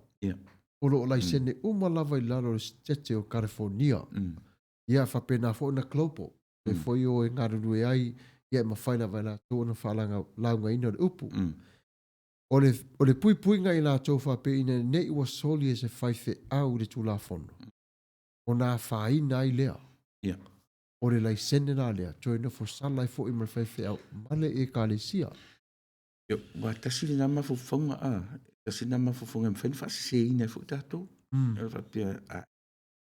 Ni tato o pia tato wai fatu tua ile tua ile a. Yo. A watu la faile lotu. A te ua pisi a se tanga taina. Ona o le leo sita ia la lea. Ia o ai la na pa u ia le na mea. Pia le mena te tato nua u ia e au ona usita ia e kālisia uma. Ia le tu la fono le ele. Ia po of the land. E au ngā. E au ngā le mata upu ua tala no i le netu la fiafi ona e tele lava o le swinga. Ona o le whalawe lava le nei wa tupu mai e whaafua sei mai le sau le lua office funu mariva. Ia o le Samoa i o le nā te whaafonga mai mo e whaanangolongo mai o lo mātara noa mane fionga le whaatonu tūla epa whaafetai sua. A wale mata upo lo tupu nei i ere ngatai lea. Ua avea fo ile sau wa le coronavirus. Maala ua fiwa e fo ile coronavirus e tau whaaleanga i tātou. Ia wato o tele na ta ape tangata. Ia malaunga pia lava le upo le atua i lunga o penga tau whailangi. Ia po fea lava o le tu o le atunuu. Ma le lalolangi. O lo whapena o na au nai i le atua. Ia mana tua fo i sa tupu fo Jerusalem ma la le vaenga. Ta whapena ona tau pule le fasia, ma le whaatama ia ma le whaalea ngaino na au whainga luenga le tua, ia sa whapena ona tāpe ape le ekalesia Jerusalema, ia na tāpe ape, ia ma watu le tō telo tangata, ma lātou ona whapea na whtautalai, ia ma tā lai atu le tala le lei ia Jesu Kiriso. Ia o le ala le nā, E whapena o me umalawa tupulo tātou o langa i le mai loa i tātou. O na o le atua lava o lo ia o na sila fia. O le lalo langi o lo tātou o na nofwai, ia o le lalo langi lava e whapena o na vai i le ang sala. O lo iai pele ang sala o lo whatasi mai tātou, ia ai pau o lea mea sili wa tātou o na maua o le avanoa tātou te mawai le whaamanga longa mai a Yesu Kiriso, ma mawai o le tātou wola, mo le langi ma le avanoa tātou te nofo whatasi ai, ma le tamā i ona whale i aso e tere lava. Ia, whapena fo i sa moa mau mai o le tala i o whapena o na tāpunia fo i o whaitito o whale tāpuai, e leo se a whaina, e siri lava le usi tai i le ngā o le mamoi poa. Tātou usi tai pia lava. O wa o ngā luenga umalo o whaira sisiri ese, ia e whapena lava le sisiri ese lo nā lofa manona ngā le lei, ia sa moa sa uniuni mai, tā pena mai o wa amata fo na tā pena, ia pia ona tō whaafafonga mai i le taunoanga le fionga le whaatonu o le si whafonga o le tai au fau, ia o le amata i le aso sa nei, ia i le se funu ma le lua i le awauli, ia a tonu le lopo na po le valu le na i le tai o le aso ngafua, ia po sa moa po Nusila po Australia po whelava, ia o la whapena o na live atuai o la tātou whainga lotu. Ia o nisi fo o tala o te fia telu te atai, ia ta te ita e fo le tasi o taimi. Ia wa mau mai fo i tala i o i si no i sa moa whapea wa tō tere fo tangata wa whemisa i wa fusu. Wa whai fo i le aware whaata wina o mea ai, ia ma mea o lo tutupu mai i sa moa. Ia, la wa fionga i whaatonu. Ia, whaau sau no, e se... Leo whamaruru atu o le telefoni lean sau mai Hawaii. Ia, ua motua le tā talanoanga, ia leo tele ulo tonu ua ngalo e tau le mele i le tā talanoanga. O lewa o mai tā ua le taima le tūla fono lau ele. A wai tātou ona ualo tātou whaatua i mea o lo apoa i mai ai i lātou. A pe au pole tātou o pe tātou a le tūla fono lau ele. Ia, mana tua fo i nai tenga lua le kālesia pārangi. O leo te, o lo sia uta mai au lotu, e ai to tonu le kālesia pārangi te le. Le ngatai te le, nei la mau te i e to tonu. Ina ua luatu le whaalinga lea. Na o ina na mai e lunga e le kālesia te le lea. Usita ia. Sa o le lei. E pēla na o mata iai le paenga na le whaingofie o na piitia. Whaingofie o na piitia le kālesia pālangi ia le whaaringa o sau. A o leo te o mautino, i lo utama i mawhauwhaunga iai. E la tapuni atu e masimatu utama i au lotu le tau tamo whai. E ano aperola ia lea, ai, e langal me mana i o le ustai. Au lotu nei, whalsale mau te ei was, i le marselau tau sanga. Matua o tau sanga, mare au rotu. Ewe, o le fo ila o taftia fia o lea o te whalea o ngai i. Le au rotu le. Lea o mai ai au i mea ia o te mata. O le te leo au rotu. Aro taimi mua le fto a whai eina live service. O le taimi mua. Lea so salen teni. Mata mo fia. O fia la, that was the first time. Ja, en na piki ia o da foi. Faita. Ia le fo sa ni silion ta live stream na lu melalang. O le na to live stream fo na le sani. Ma le masina ato. Ali si mas. O le la fa nga mai la ta tu le tione. Il le se fu du ta ya. Lo. Ia e share mai on broadcast le ta tu le le lotu palangi se furu tae. Ia efto a se furu loiro. Ia lua turo ma tatu lotu Samoa. Pi o le mena 50, o le coronavirus na wala tōia. I ma nei fo i te mita tatanua ia o. Ioe, tatanua. Io, o le whamai ni o le coronavirus, ia pero ta ua tu le taimi ua sola. O le whamai o le matuale anga lava. E lea whaina. A e la vea ai e matua e la vea o la vea. Ona, o le whamai le nei, ia te tu lou lava, ia talo whai tangata whele o ato mala sul tino. E whawhai te ngatā fo ia te i lātou. o le ala nana mana na o ai le malo, ma le stete o California, ia pui tangata nei. O i tātou la ia, o tātou umane o whaingaruanga le atua. O ai e mua na suru e tangata pe au atu fia mana a mia se fisosoani. E mua lava whatalo whailo wa au. Ia. Fusi oi, amoni mole ta talo mua. Ia. O le mafua angala nana pui ai e le stete a toa. Ia la au whailai seni tātou lava nei lai seni. Mena e mana ile malo nei. E tusa lava po o lea e sengo tapo inga. Nana o lai tu tonu a constitution al malo. Lai e tu tonu au lotu lava. E pui lava ila tunu. Ona whaiwhi au. Lai whaanu mera whalai sene. Ia, a whapela e leo sita ia e tātou Samoa. Ia, wanofo sala fo ila. Ai, o le temine nei, o mana ia, le lawa tāo fia mai tali whalasa teli Long Beach. Ia. Ia, mole si nā vaenga, molo si la fia pia. Ia, o lau sungo lafo, isi pouena, o le sunga ia te polona. Ia pe o whaifi au whauina. O a unai le o se whaifi au. Au le whaile au lotu. Ia pe lau le nā, le mea na ia whaafonfonga mai pia Samoa. Te minele mau te lalo le whaamalu o le vaenga le UCC. Au le lava mau te tau aveina le e whakasa. E le umwhainu matu e se, o le mau te se i e whawhailele matu lalo le. Malu le alisi. E le taimi o le atu. E a fo. E usa o le pepe mea lava sia matu mea o le i. E tolo. A tonu o le te me tau tolo ai. Ia ona ulu inaro. E ta i o le. E ngamantanga ruanga le whakasa. Ona futa matu o le tonu. O le te minei. I o le ia te au. E baba inga o le lalo. Le o afsoswania le whakasa.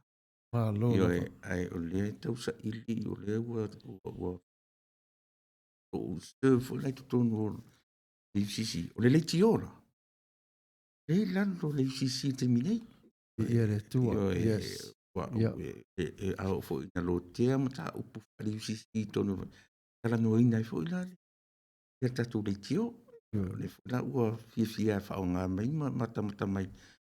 Taimi o tato e uia na lia malama nai palai ai o le na o e fio le ua e ana i whaafonga mai pe ai sea ua soft lava ia o le sa o tifa o le whaapupu o si ufonga tai a fo UCC po le United Church of Christ ma le e whakasa Karisia whaaputong Christian. Le alawara i tonu ma teimi munmuriane. I le pule alofa le atu. Mo le teimi nei lawa ia. Le tio, Radio Samoa. Under UCC. I ma le ongotaia fo UCC kasa. Samoa. Ua tele le au ngā o le ekalesia le nei. Pe mai le upu le whao ngā so o lawa i tātou i Samoa mai e lai titi e maini. I o le ekalesia le nei, e le fia whaatau ta vātu se tasi. Ua ova ai fo i le to tele o le ekalesia lea. A e va ai fo i lai le ngā luenga le ekalesia le fitu waso o le vai aso. Ia e te mau whai Samoa, oro e mata mai lava i le live. Ia, o le sifafonga lava o le tai au. Le toa tele i le afe mafi o tangata e mawhai o na mai mo mai, ia ma mafuta mai, o le anganga lava i le susunga i le awao, ina ia whaapea o na tatala atu o lona alofa, tatala atu o lona fatu i le alofa atu i le toa tele o tangata Samoa, ia ma pā anga fo i wha atu nuu i mawhai na mafuta mai, lawa fionga la i le whaatonu. O le la ua, e watau nuk le miti. Tā tau pule lava aso sa e whaapea ia maua ai le se awa noa. E la ua saule coronavirus wha lave mai. Ia le fo musu wina o le nganga pai. Tua i aruru e whaonga. e te launga tua ia Samoa, wala fu tāpuni fo i Samoa. Wa le mawhai fo ina lolotu ia au i lato, ia e se asa maua se live, ia wale whiwa i fo to tero le au vaenga TV, talu wai lava le, ioi, le se fulu, ia mare pui ngā awa tangata, ia o le la, tauni mai lau sa. Mana ia pio no whai atu. Tato wā, efto a lua tausanga, tolu, afu tausanga. Ma le lotu lo te whai atu le mau te lotu. Se lau, o silia ma se lau tausanga. Le matua. O le whalisa, ia, wale o toe iai ngai tangata e, na i tēnei tangata mai le amtanga. Ona uwhioti le tangata. Au le taimi mua le efto ala tu whaongai nai le vaenga le technology, le so salente. I matau tia. Ia, so pe o le mitasila nā mea e alua le mafofomu tau iai. Ia e tātou mea le ftoa tau amata. Ia o lau sunga o le sunga whio. Nā te ngā lue tono le kārisia pālangi o māsani i me whape. Ia nā fui fōringa pio nā futua tau whaia o tau live stream. So ia whafuatu le li o le. Ioi. Mela le mana ia au latu nela le kalesia mātou. Ia wo māsani tau talatu. Wa le ko lengi so ni e whale o ngari UCC. Ia Samoa, ia o le tau ma whai la vai. Nā fo toto si la fia, tu la epa whawhitai sua o le tasi fo o le alo. Pa tino fo ia o tau i Samoa. Ioi, mai tau tua fo i lana ta alo, a le fo sauni Amerika. Io le tau tua tu lava o tau i lungo le ea. Ia, lawa whionga whātonu, e se tasi o le vaenga e fia, tu e wha mamala maina, po ua. Lea, o te tono la au lava la u whaala la veatu la por kalame. Lei la sa whaina.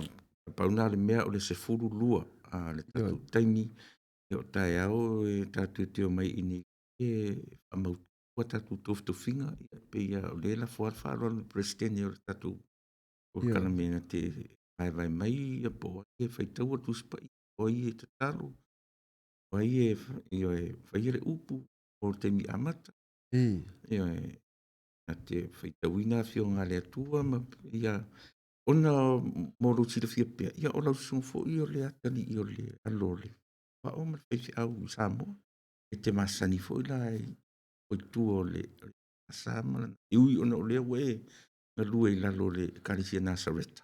Ia e ona o tatu li tio lava, aloro le whamalu, Elizis, luinga, e pi e whakasa la marana. Oi, e arua tatu le metas. Ia, le service mo te ni mo mua.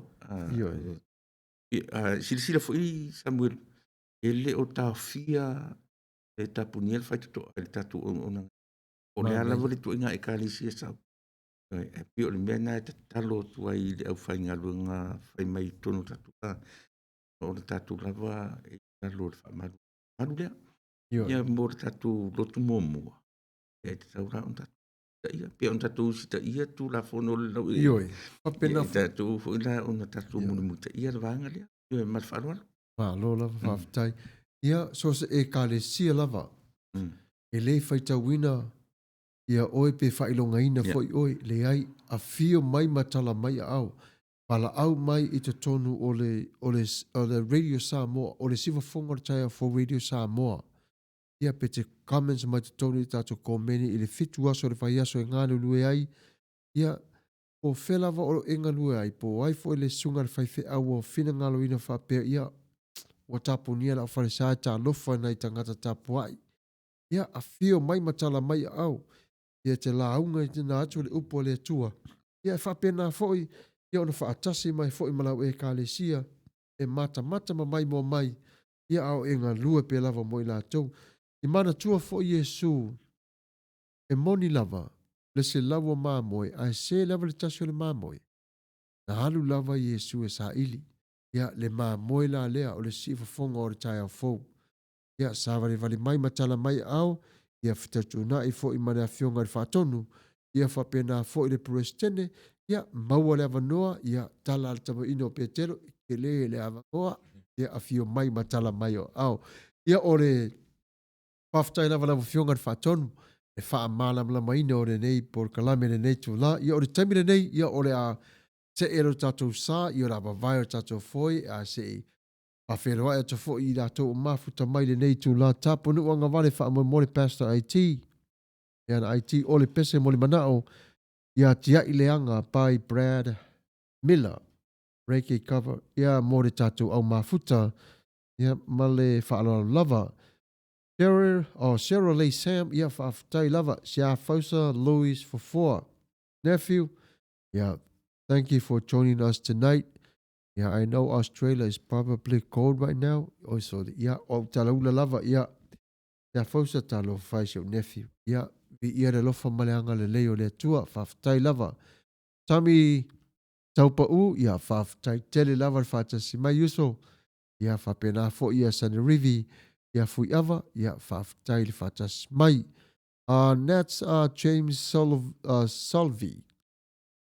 Yep, ma lo lavale. Praise the Lord. Thank you for joining us tonight.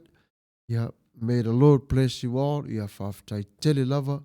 Yep, mana tua le se furu malelua I le awa uli o le asasa o le whainga lutu mua le sifa whonga o le tai au fo e whapena o na tu sao ina tu lava I le tonu le tatou live I le tio wai ale se whasana lau ma le TV o le sifa whonga o le tai au fo. O le taimile nei, ia o se mai o lau whafonga le la sa uniuni atu se pese e vai ai o foi o le tatou whata singa le netu la fiafi ia a maua ia na whapena lea o na tatou fia whata si ai o le pese o le tiai leanga by Brad Miller Reiki cover ia o le auni atu ia le tatou IT ia le tau sa iri o le taimiliana nei ia o si mai o lau tō whaafonga.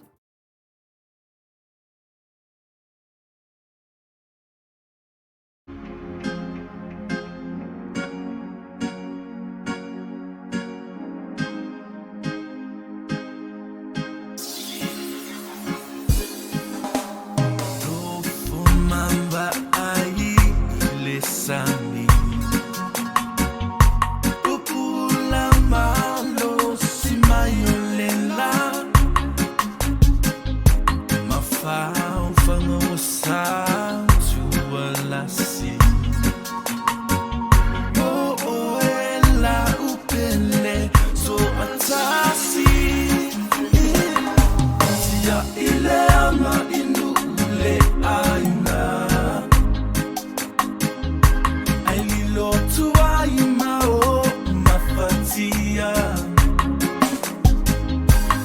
Le te fete pa ia soa o talamo Le tele o meno lua ma le so Suna la pele to atasi Sisi fa alua ina oi hani Malanga tu sana fai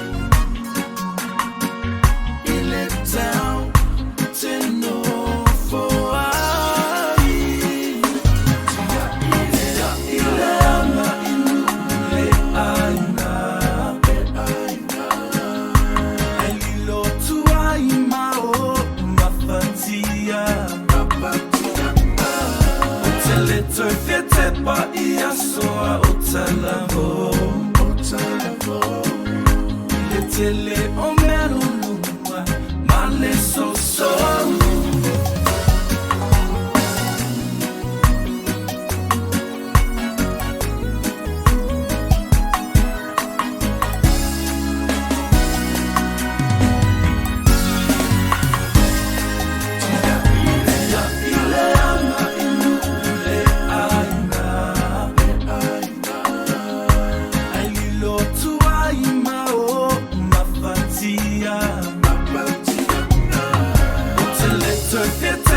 ia soa o talamo Le tele o mero lua ma le so Le tele o mero lua ma le so Le tele o mero lua ma le so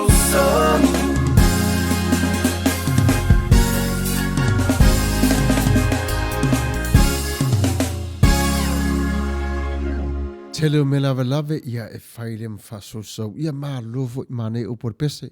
Ia walua sfuma tasi minuta te anele i tūlai se fulu i de sewa fonga taia for Radio Samoa. Ia le tami wa solo le nasa au tau whaafafonga mai ai. I le tala no ai mane a fionga i le whaatonu. Tule epa whaafatai su awa i le aso saa. Mo le tā pena ina o le whainga lotu. Ia au le taimi lale nei ia o le a se e atu o le foe. O le tatou saa i le tase foi o tatou tala mai o melo tutupu i Amerika nei i le lau whanua. Ia ai usi mai o lau tō whaafonga i se tau mawhainga o mawhai ia o na whaani liwi nai o tala mai i lau whanua. Usi mai o lau tō whaafonga. Tala whalawa, tala mai i lau whanua, o tala tomua, o le puipuinga mo le lau tele, o iulai se fulu mani lima ne aso muri tatongi ai o la fonga, e sili o le nofo i le fale, lua se lau iwa sumane lua tangata ua afia i Los Angeles, to a tele tangata ua le whai ngā ruenga.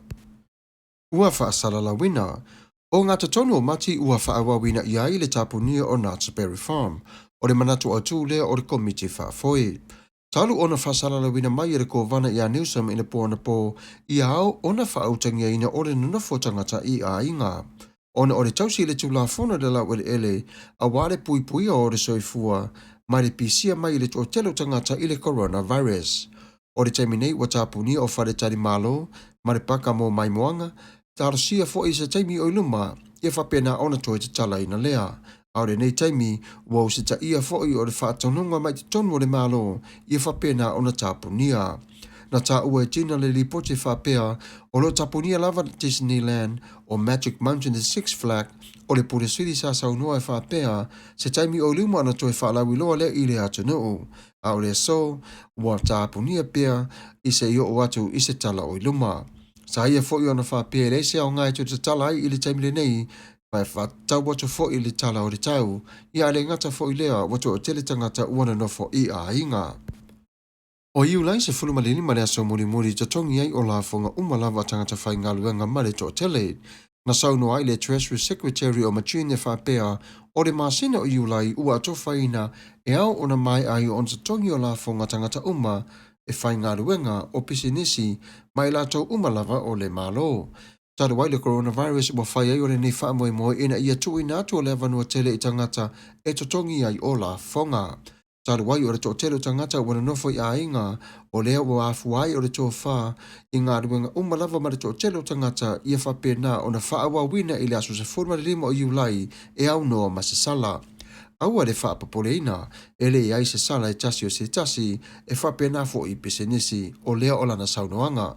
Na tā ua e Steve Matucci e whapea e tōru se lau piliona le tupe fesoasoani ai mo le tamau a inga le taimine nei i asu mo whaingatā mo le ngata i a inga ai whapena fo i e o loo whainga luenga ma le tō tele oe mamai.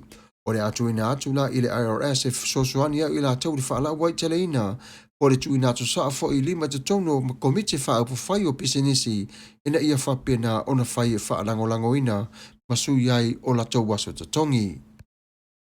E mawhai lava ona e aluatu e whai o sau whi au pei o lau masani, o nisi fo i a ngā rulue, a whai fo i lo i aise au nanga pei o le whare whaasala lau, ma whare ngā rulue e tono whare mai, ma whare o loa e whata wina o mea ai, o le alava se ngā rulue ngā lo e ai e mawhai lava ona e whi aluai, ia mauti noa le lei, e le lau tele, o le nei whaasala launga, e le o se lokaina umo o tangata e tono e whare e whaasa ona whi aluai, e pei o le nei tū la o le winga moni lava o le tala ina ia tū mai tō telo tangata e tonu o le whale e pui ai le pisia mai le tō tele mai tangata i whafo. A o le tama whai lava na ia tā whirwhiwa i tangata maisi o tangata ia whai titi ai le pisia o le whamai. A whai la olo e whai ngā ruenga e tatau lava ona e alu e ngā lue. Ona o le manatu whaapea a le tonu o le mata ngā ruenga e lea o ngā fo i rata o whiare tō tero o ngā ruenga e whaapea te tono o whare tupe, ai masa e fo i o whare kesi, ia atu ai fo i ma whare maliu, ia mana company swa uu. Oro o mauti noa pe lava le puipuino lau tele na nofo i te tono tangata, a o le tala le nei, e au ngā pe lava o na whaautangia ina, alu pea o le whai o lau whiau i masani ai, ma le ngā ruenga ro e ngā lue ai. O le nei whaasara launga e au na malama whaala wa tele ina, E leo whapea o se aonga e tupu o whalave lave ia ona tapunia le tonu pe lua sfuma le whape fia o i tu la e le mawhai ai ona whewa ai o tangata. Lua se lau iwa sfuma le lua tangata wa a fia i tonu o Los Angeles. I le whasala launga i le aso wharadia nei lava na tā ua mai e Mary Strini e whapea e ona sfuma le tasi mai fau i tonu o le tō malo o Los Angeles. Le nei wa atua i lau whainga atua e lua se lau iwa se folu ma le lua. E se lau ma le tasi o tangata mamai i tonu i le whasa fulu ma le vadua i tū la. Sa ta ua Dr. Farah e whapea wa aru tele luma ma sawa tele luma le tupu tupore nei wha lave lave. I le onas fuma le tasi o ila tō neina suesua ina wa whapea mai oro tau fia pe lava o tele pe se fulu ma le vadu la tau wa whaina i le taimi nei. Oro ngare rua pe lava le soifua maralo ina ia tau sa ili le vai fore nei mala. Sa saunua fo i Dr. Farah e whapea lua afe whase lau sa sueina i le whare mai e se la furu pasene ua mauti noa. So tele tangata ua le whai ngā luenga. Ua le na o Amerika aore ke lope atua ua whai na le toa tele. Atu mai te tonu le tala whātai o Amerika e whapea e fitu se la wafi o tangata ua whātalo sanga ino benefiti mai o ofisa le whai ngā luenga. O te tonu nā le ofisa tele ua whapea ua to o tele tangata ua ngāru lue ua le iai o ni ngāru wenga i le taimi nei. Tala atua e sa i lia i le taimi nei i te tonu lava United States atua e whapea ua lua se la varis fo mane tasi yafe i la tau i le vai aso le nei sa whapea nā na whātu muina ma whātaro sana ina i te tonu o le unemployment ina ia mau atu se tupe e tau si ai o la tau ainga. Ua whaifola i lalo o le tamau ainga a wa o le taimi leane nei ua mata o na sasolo atu le taunga tau na soifuanga atu ai mare tolu a whilima se la o aipa u o te tonu o le tamau ainga i te tonu o Amerika. O le mafuanga moni na valea sa tau fia i le tele o taalonga o kono seti ma whalapa patonga tele umalawai ova atu ma le lua se lau lima se folo tangata. Ua sawa fo i le a fio o tamata a alo. O le ripoti te tonu mai i le au o le Lakers e whapea e to olua tamata alo ua a fia i te tonu o le nei wha mai. I le o maua mai o la ua ingoa i le taimine nei, alo whapena o na tonga whitia pia ina lava o i la ua, taru mai le latu ta alunga muli ma New Jersey.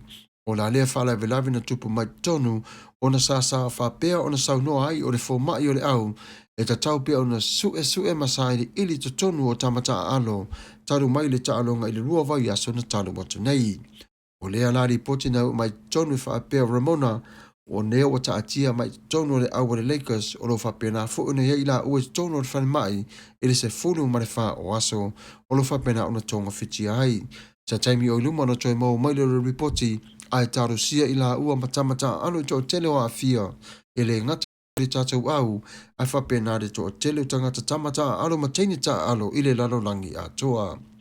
O tātou tala nā mai i lau whanua, Samuel wala popo whangalilo tua vau mata wheo, se whafonga o le tai au fau, Radio Samoa manuia o lau wha asau saunga. Ia whawhtai lawa whamalo, i le nā sa auto whawhafonga mai i tala mai i lau whanua, i mea o lo tupu ma mea o tupu ia mare sau niuni atu a wafo i mea o le atu tupu mai i le aso a tai au. O tātou tala nā i wa whaalili wina i le whasa moa ina ia mawhai ai i tātou i le tātou lavanga ngana o na malama maua e foi ia se ilola i titi o mea o lo tupu ia ma mea o le atu tupu i te tonu ia o lo tātou lau whanua ia e whawhitai ai i le tātou la au tele ia whapena foi ma whawhisosta i atu i le tele o outlet lo whapena o na whaatasi mai e tu sai mareanga lofa mareanga le lei i le au mai o lato news ia whapena o na whaliri wina i le tātou ngana. Ia whawhitai tele lava Samoa, whawhitai malolotoa, ia whawhitai fo i le whanangolongo mai i tala mea o tupu i nei i se o mātou nei atu nu vai ia ma le tamo whainga lava le siwa whonga o le tai ao ina ia tu ina atu sao lava i launga ngana i lo mauta po lo lawa ina ia iai fo i so malama mai i mea o tupu e te tonu i se o mātou nei va api ia whawhitai vi ia le lofo mareanga le leo le tua o lo manuia pe lava i mātou uma lava. E moni lava o lo a fia nisi fo i le tō tele i le coronavirus ia Samoa, ia mana o mia e mātou la talo, mana o mia fo i o taula mātou talo o le ngā luenga whapena o le tātou lima whatasi ai. Aore nei tu la ia o le ava vai o foe i se pese ua saunia le tatou ofisa e whaafiafia tuai i le netu la fiafi, tolu se fulmatasi minute te ane netu la se fulu i le po o le aso whawainei. O ona o tauina e mele telefungala au matapiaina watonulo umafau o alo matamafanau wasili eselo now no tefetoto wala a o elo tu etita tefetoto wala a o elo tu etita Oe ole toa e te tau ngolo palo o te tapua I he ala I le te talo I ala o aloli ia manu ia o whaiva e lua au pelu o lau fatu ma le atua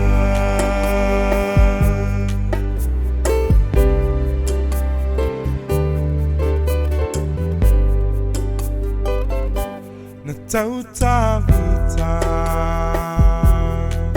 au ana whaau unai le tama na alanga yo sua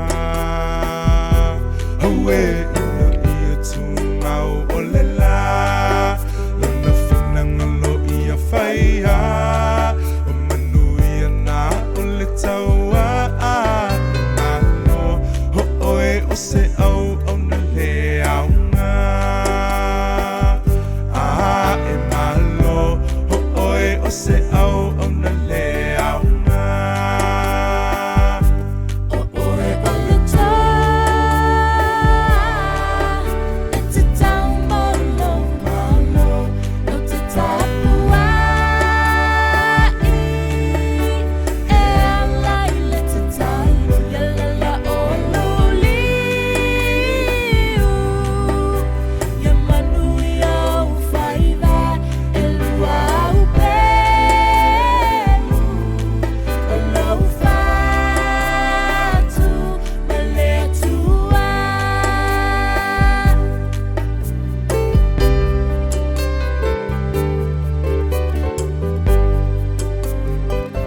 Ya umana tuaina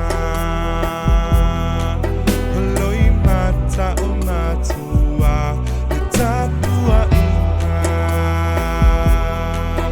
Ale tunu atoa Ia e luto toa O mama umanau Usumelena Ya lele mali e lautia O usumelena Ya lele mali e lautia o oe ole toa e te tau molo malo o te tapua I e ala I le te talo ia lala o loliu ia manu ia au whaiva e lua au pelu o lau fatu ma le atua o oe ole toa e te tau malo malo O te tapua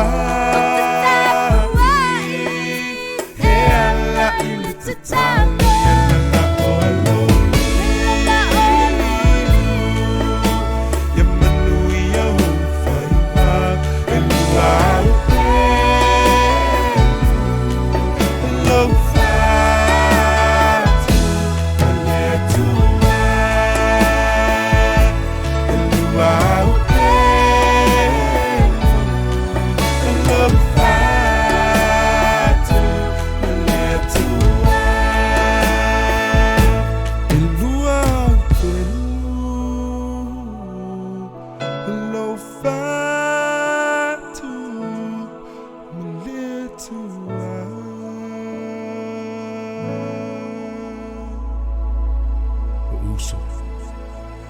to mamanga.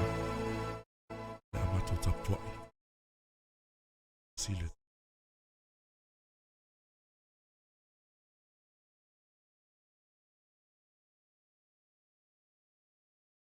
Ia malo whawhtai tere lava. O le temene nei wo mai o le tatou reporti mai tonu. I le tamaita i tūsia, o le li tūsia i a Flores Aska whapea o lea ua petalai le kovana o California whapea o le atu ina atu la i a fita fita o le malo o le alatou o na tā pena ina me ta o food banks. O food banks. E fisosu wani ai i tangata i te tonu lava o San Diego mo le temile nei ia whaasoro solo mai ai mi le tala whātai o Los Angeles.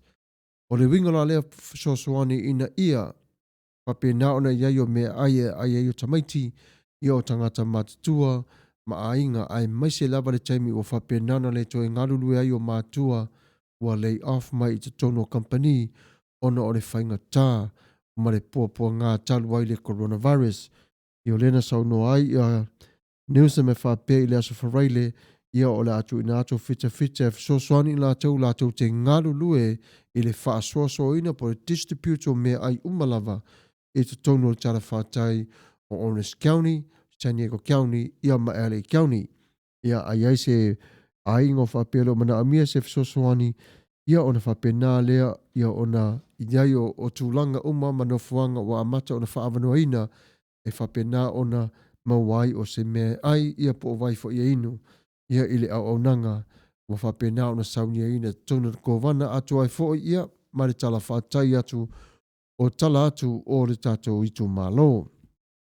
E whawhtai ia le toa tele mani mamaru le tanu mawhai ana mafuta mai le nei tu la ia ele po fo se lilo ia wailoa to fo i o tau i sa mo o lo whapena o na o tau tausi fo i le whawhera i le puipuina o lo tau se fo ma lo tau wala talu waile nei wha ama ia malona pepesi ia ai mase fo o taimi e whainga tā i le taimi nei. Wa iai fo ta tono whale ainga wa tele fo i la tau o whapea wala at kukaina i la tau o mea ai ia ma whapea o na tufa atu mo ainga. O le to o tele fo o tamaiti o lo i nei la tunu nei o tamaiti a onga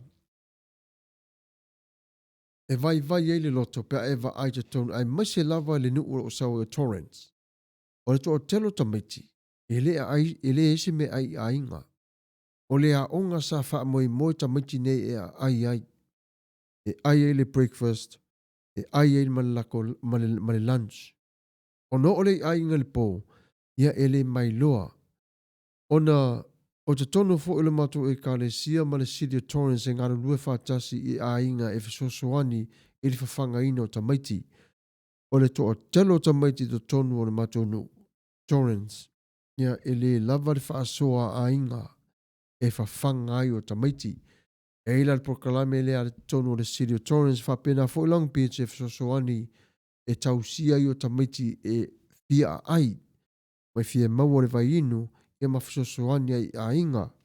Ia o le foto e au mai te tonu o whale umalava li po te whapea o le fisosoani a toa whalina e so o se whale ainga lava o tapunia i o le awha o ngao me ai o toi ia po wafo ini me ai manufasi o lo mana mia fisosoani whapea kukaina e la tau ia o lo matala pe lava noa mo i la tau e whapena ngā o ina e la tau nei mea tau mafa ia whapena ma tufa atu i le lau tele o le atanu.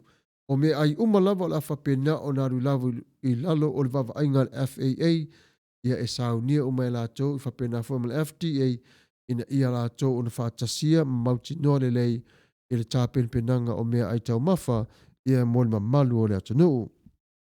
Ia o se nā le tatou breaking news ma le taimile nei ia ai ia manatua le whale o loa o le El Rupios le taunga tā o le soifuanga nei wala au ia fau P.C. Myers. O ia le nā o lo ngafa fo i male mea ai tau Samoa pa pena fo na e wala au te tonu i siona alii ia Rupio o lo iai fo i te ia le loto Samoa o la le tangata e fesosoani ia te oi le olanga nei ma soifuanga o taunga tā. A fio nei matalatu au le El Rupios Tuna Market i Long Beach o lo mawai o le talo o le mamoe o le tale mamoe Te usi upipi ma le fasi moa, le ngata fo lea o le lu au ma nei o le vevela, tu ua mai o le lotu le aso sa, ia maro lo mai ia mawhapena o na tausami. Ia le ngata le aso whareile, aso tonai, e whapena na whatawinai o mea ai Samoa, a o le mea ai Mesikola ia, ia e fitu aso o le vai aso. Ia, a whapena fo i lo whaisi talawanga le ai nei, i le ase fuafuanga ma le lumanai vala au i aluana. O ia na o lo nga whatia ma le nei au nanga, e tu sai ma le whaleoti whapea lo tu whafonga mai ai, i lunga le tātou au penga ta whailangi. Ia, a whapena fo i lo sau niuni mo le lumanai i whafia fianga, i lo le taimine nei, ia mana tua e kueni, o ia vala au i le tasi o le Samoa, ia mawhailawa ia o na whapena o na pokolo winoa, o lo wingoa ma amata o na whatara noina matu watu mo le lumanai, ia wa fo i se whafia fianga. Ia o le taimine nei, ia o le a tuli loa pere tato porkalame, ia maasiasi atu fo i tato komeni mo whaina mafuta mai le nei tu la, ia a iai fo se manatu, o la fo si na fia tala noa mai i se mata upu e whaafina ngalawina, ia po se tatalo fo i. Ia wala au mai te tono le tato leitio, ia pe wala au mai fo i lungo le tato Cummins, ia papena ona tato ona whataltala i whatasi ai, ia puava ale fo sio, ia whaftai lava le mafuta mai, ma mau tele Australia, ana te ewa mai wa tauna e le whasina au moi, ia ma lo lava, whaftai lava, ia whamanui atu le atu e ati om tamaiti. Ia, koe whatalau whatu fo isi a ua pele o lafo, pūlau tanganoa tawanu, ia ma lo lava uso le mafuta mai, ia wai to yala mai lava tal wailo o lofa ia te ima ua, ia ma lo, ia turi le ifi whatai, ia whaftai tele lava, ia o le sunga le prestene, se polona tanu wasa, ia ma lo lava le mafuta mai, e le tātou live le neitu la fiafi soli ulale, ia whaftai lava le whatua, ia ma lo lava. Ia puava ale fosio, ma lo le soi fuela usunga, ia whapena fu ia te ole tamaitai, ia ma lo lava PK Thompson, ia whaftai ma lo lava le mafuta mai le tātou porkalame, ia Peche Orana vaa, ia whaftai le whatas mai, ia vi ia le lofa mareanga le leo le tua i le nei tu la. Ia o le tātou upu mai le whiunga pa ia le tua o lo i luma pe lava e hao pe lava no tau mamau atu. O le tusi le ama wai tātou le nei aso o ia kopo i lua, a le whai upu mua e whaangata mai leiva. Ia o lo o te le lava le teimi o so elau tusi pa ia whai tau whai upu nā tasi o le iwa ia kopo i lua. Ia na oilo le teimi e la atu i nā toile upo le tua ia ua mānei o sauni, ia ua matala lau tusi pa ia, whai lau koko Samoa mal pankeke la poto, ia po le kofe foi, ia po le tātia foi malau pik maki au tafa, ia e pule lava oi. Al taimene nei, o si mai o lau tau whaafonga se peso o sauni e vavai e foi le nei tula, ia a foi mai o tau whaasara launga, ia na whapenale o na turi matai pe lava. Ia o si mai o lau tau whaafonga.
Ia whaafitai mana ia le musika wa mawhai o na tātou whanango longo i le nei tū la. Ia whātou whamani e fo ia whape wa whai o motu la i titi atu ia. Wawlawa o le pese wa whiwhilia. Ia o le nei tū la ia o le a wha wa wina pe labra tātou pulkalame. Ia ua 5 minute tēne le tū la e se fulu i le pō la Sofareile i Amerika nei. Ia si whafonga o le taia for Radio Samoa. Ia whaafia fia atu pe lava ia ma tūri te tau atu pe lava le tūlanga o le tātou pulkalame wha pei o na wha tūlanga ina. Ia o le nei lai tūla te o tātou taratara no tasi lava i le tūlanga le wo iai o ngā ruenga i aso whape nei. O nau whawhetai i le tua i lona alofa malonanga le lei. O le telefo i a uo ua whape nao na lei off mai le i lātou company. O le mafu anga o na ua tele i le economic ua pa tele i lalo le tolu a filima se lau points na wa iai. Wa vea fo ila le mawhawhita au li company wa le mawhai o na maua i la tau le tamau ainga ina ia tufa atu pe wha tauina ai o me tau na wha tauina ia wa le mawhai fo ina watu la tu wha tau i fafo o na lo tau fi umalawa taru wai le wha mai le nei o le coronavirus. Ia au te vi ia le lofa mareanga le leo le tua ia te au masi o tōlua ma te ngāre lua i le whanua oti i le whanua maliu. Ia e moni lawa lai maua lai wa tipi ese aso i lua e ngāre lua ai au te whawhitai le tua o lo o maua pele lua sa fui ma le whai tu laure vai aso te ngā lua ai ia whapena foisi o tōlua ia o me umana whapene e vi ia lawa le lofa mareanga le leo le tua e le whape o le fast fulu na vi ia lea e ai. o le lua sfu ma le wha po le lua i tu la tenga lui ai ia e vi ia pe lava le tua i lo na alofa mano na ngā le lei. O le tala te tonu o ngā luenga i Amerika ia e moni lava. O lo iai lava isi tete o lo whapena ia ona ma nei e fo i lava le telo o ngā luenga le nei lava i tu la i lo i ese tau fio tangata i te tono o ainga. Peo na tō whaafonga i a talo sia po o tō malama i le tūlanga leo lo tupu mai i te tonu Chicago. Ia i le tō tele fo o leo se lau le masfulu o i la tō umalava wa afia. Ia vaide le pa fo o leo le tala i le nai tū o le ofisa o leo. Ia o i neifo i California peo na tō whaafonga o lo tama whai pe lava le CDC ina ia tū mai lalo i le tama whai tonga fiti o le nei whamai. Ia o le tala i le ngaruenga, ia e vi ia pere lofa mareanga le leo le tua, ia o le mātou company atua umalava. I le whata singa atua nei ma le CDC, ia wa whapena ai o iei o le wha o le malelenga whatasi atua i le kap i le tu ua i mātou i ainga, ai ma whai o na wha so o le mātou teimi. Ia na ngāru lue pe lava o tangata, ai le o tele tangata i o e whai ngaruenga i le teimi tasi. Ia o reo te alu i aso e tolu, ia o malolo le fale, ia e alu si o tolu i aso e tolu, ia sa fo ia malolo le fale, ia e whao ngā umalava nei taimi e vi ia e pere atua i lo nā lofa mano nā ngare lei, ia e peo no whai atu, ia o nise usa matua whaafine o ta māmati nā, ta i lua se fulu, lua se fulu lima, tolu se fulu tau sanga o ngā lua i ngā i company, ia o whapena, ia o na tapu nia, ma lay off, e company o la tō ona wale mawhai o na totongi ia ma wale e fose ta mau ainga e sau ma tonu e tau si ai o la tō ainga. O le wha moe e tasi i le lua masina ia na toi wha penale an toi au ili po fere tūlanga o ia te tonu wha mai malon tupu tupuae ia on toi wha popo leo le tasi o valu pe toi tu mai le fast food a toa o i tūla sa masani o mātou ngare lui ai. Au le taimile nei ia e vi ia pe lava le tua i lo nā lofa mano nā ngare lei. Puava alo sio, vi ia le tua o lo angare lei. Vi ia le li o lo angare lei le tua i nā tunuu o lo e ngalui ai ia whapena fo i o tui au se tālia ia manuia fo i o tau le nei vai taimi o wā fo i le nei wha mai malona whasa wā i tangata umalava. Suzanne se manu se o manu ia maa lo whawhitai lawa le e whatasi mai le tato por kalamere nei tū la fiafi. Ia, aua le papole i mea te tupu whaapea te tono lo tātou o langa.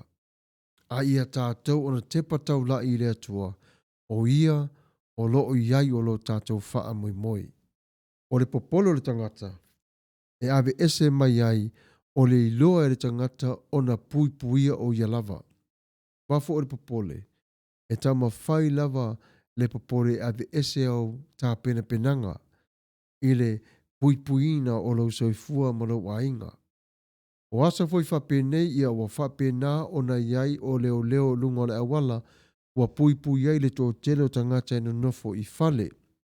O iai foi le tasi o vaenga tau whaavalea le wa maua mai i tale te tono lau whanua ma wa vaaya ia wa la tau o na whaio of papae ia awa o tu i tu i whaitatoa whemei o i la tau o tangata e atu i siati tono tangata na nofo ia au i la tau na e atu i ngaoi mea i tono whale o ainga.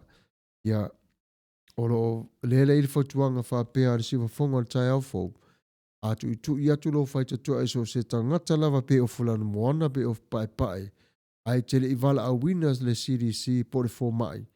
Au wa te talaina lau whaitoa ia vala au le ofisa leo leo ia matuli ese malo fale ia manatua awar te talaina lo fale ia te ilatou o ilatou na au kalepe fale male au ngaoi e masani fo le telo taimi whape nei yoi o le taimi whape nei wa amata ro na taa le fili mana te moni i tau wha leanga tangata yoi amata ntau tutu mai le whatua tua tangata i lalo a fe mai le whatua tua tangata Samoa e te sau te moni te whitaui mai a te au pea o le polo pulu na rosa wa e tau mai e toi whiti atu wa e uma. Yoi, ia o le ala le na mau fo le tala mai Samoa sa matara noa fo i masi o nisi Samoa ia fe mai sa watu fo i lato e whai lato whatau wa le la atapuni fo i whale whaloloa uma lava i le tua sau. Ioi, ia mau fo le tala fe mai ia e sa vavale tu fai o loa, ia bua lai fai fusu anga tangata whaatau e lai fusu tanga laisa. Ia vai ai wale tutu tonu lenga. Ia, o lala e mau le tala e whapea ia wa tele le tangata fe ai nai i le taimile nei, wa le mani lia tau tele tangata. Ia whaafutai le li o lasa maula tu kanga laisa i o pusa moa, ia ma mea ai a wale le masina lo fofo mai. Ia Rita, tui Enderman, ia malo lava mo por kalame, stay safe everyone in night 2 o ke lope, ia hape na fo ia te o tau uma lava Rita, ia whamanuia atu le tua ia te o tau, whaafutai le talo i mana tua pe lava o tau i talo sanga ia sa whaisao. Ia, o le turanga lana nā lo o iai, ia awar whaapapoleina, paulava ia mana tua le lei, ia pa ai i lo wainga, pui lo wainga, i le ngata i le whamai, ia au tō telefu o te moni vai lua mwhainwhiwhi wa i tu le tū ma le tū. Ia, lesi tala lewa mau mai te tonu whaamanino le lei mai o le ai mase lava le vaenga le te tonu o le vaenga o leo leo. E le whaapea fo i lawa tu mai le avanua i le tau fia le leo leo se tasi. Ona abuse i le tātou le na freedom. Ioi, o le wingo le whamatalanga. A whapea rana tu leo leo lau lei sene o lau tā vale e inyau ticket o lai mana o mia oi loka oi. Na o na tā ofi lava oi leo leo, tala noa atu ia te o le speaker ma whaelo atu ia te oi. E iei au sala te tau ona tongi, ona avatu lo le citation ia te oi. E te vala au, ia mana tua, a mawala nava noa, ona e vala au le tutono le officer, e whaelo iai, o lai iei lau fixed ticket, po le citation ia te oi. Ina ona tua i olo ingoa o na iloa le lātou ia o lasa e vala au watu. O le nafo i vaenga, ia e le mawhaina na puei oi maawe oi loka le whale pui pui. E vanga nā ai, ia le au whai whaati ngaru te tele, ioi, mo whalawe lawe ia i la au malosi, ia o ave taavale paasua avā, ia ai mase fo ia mo ave taavale fo ia whaitu unga i lungo awala. Ia pe o crime malolosi nā lona o wha mafa tele e te tonu o le Prokalame Aile County. Ia, a wha pe foi lao o e tā fio o leo leo, ia i loa ane e awa fo i le leo leo, i oe. O le nā fo o ia nā o represent mai le tūla whono. O le ala fo i le nā ia wha e tā ofi o leo leo, tū le lei, awar fia teine malo, awar fia tama malo, ai husi tai. Io, ia i leo leo wha le tonu fo i man la taua mio. Ia e to ofale o leo lo lotu matu e kālesia, ia e kerisiano umana i tama, ia ua talu lava ne ila to tonu, o le tasi e luas fulu tau sanga, o le tasi e luas fuma li lima, ma le fuma tasi, ia ato masi mato ruki lava to a fatau sanga. Talu lava o na whaio lato whana, e le i whana ina lava i se tasi sta ngata. Vi ia le atua, o le la tau lava nā muni mau, mai ele i pā lava se puru, pau lava le palpala o le puru o le whanalai ai, o le lato o foile mo o le range, ea o i lato whana practice, au se tangata na mali liu, pena la vea i le la au malosi o lato lima.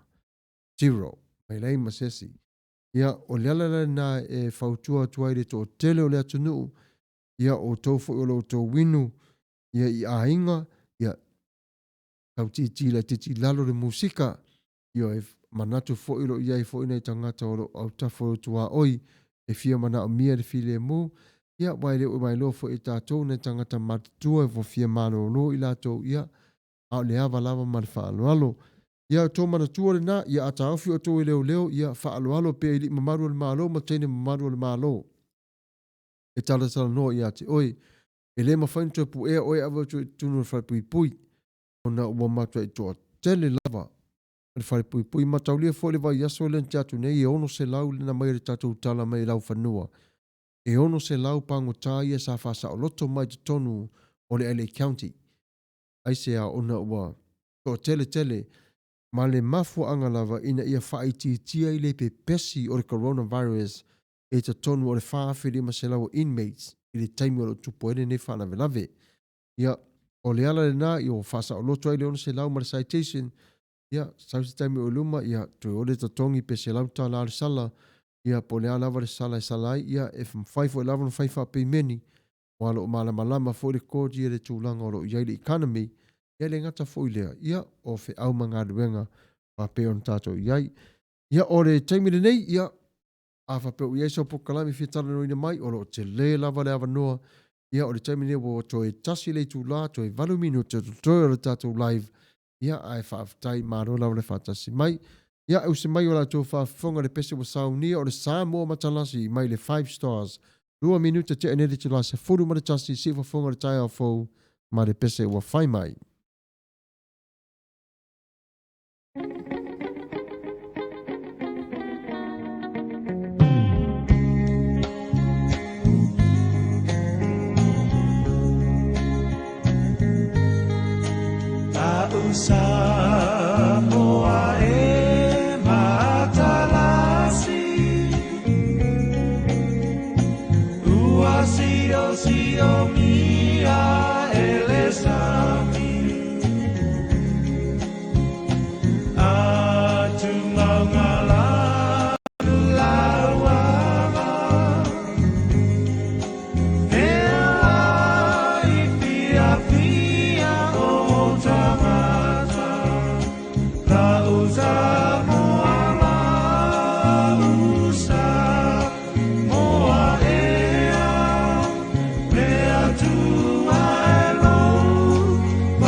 Ia whaafitai mana ia le mafuta mai le tatou live le nei tu la fiafi i le 20 minuta te ai le se fulu i le pō lava nei.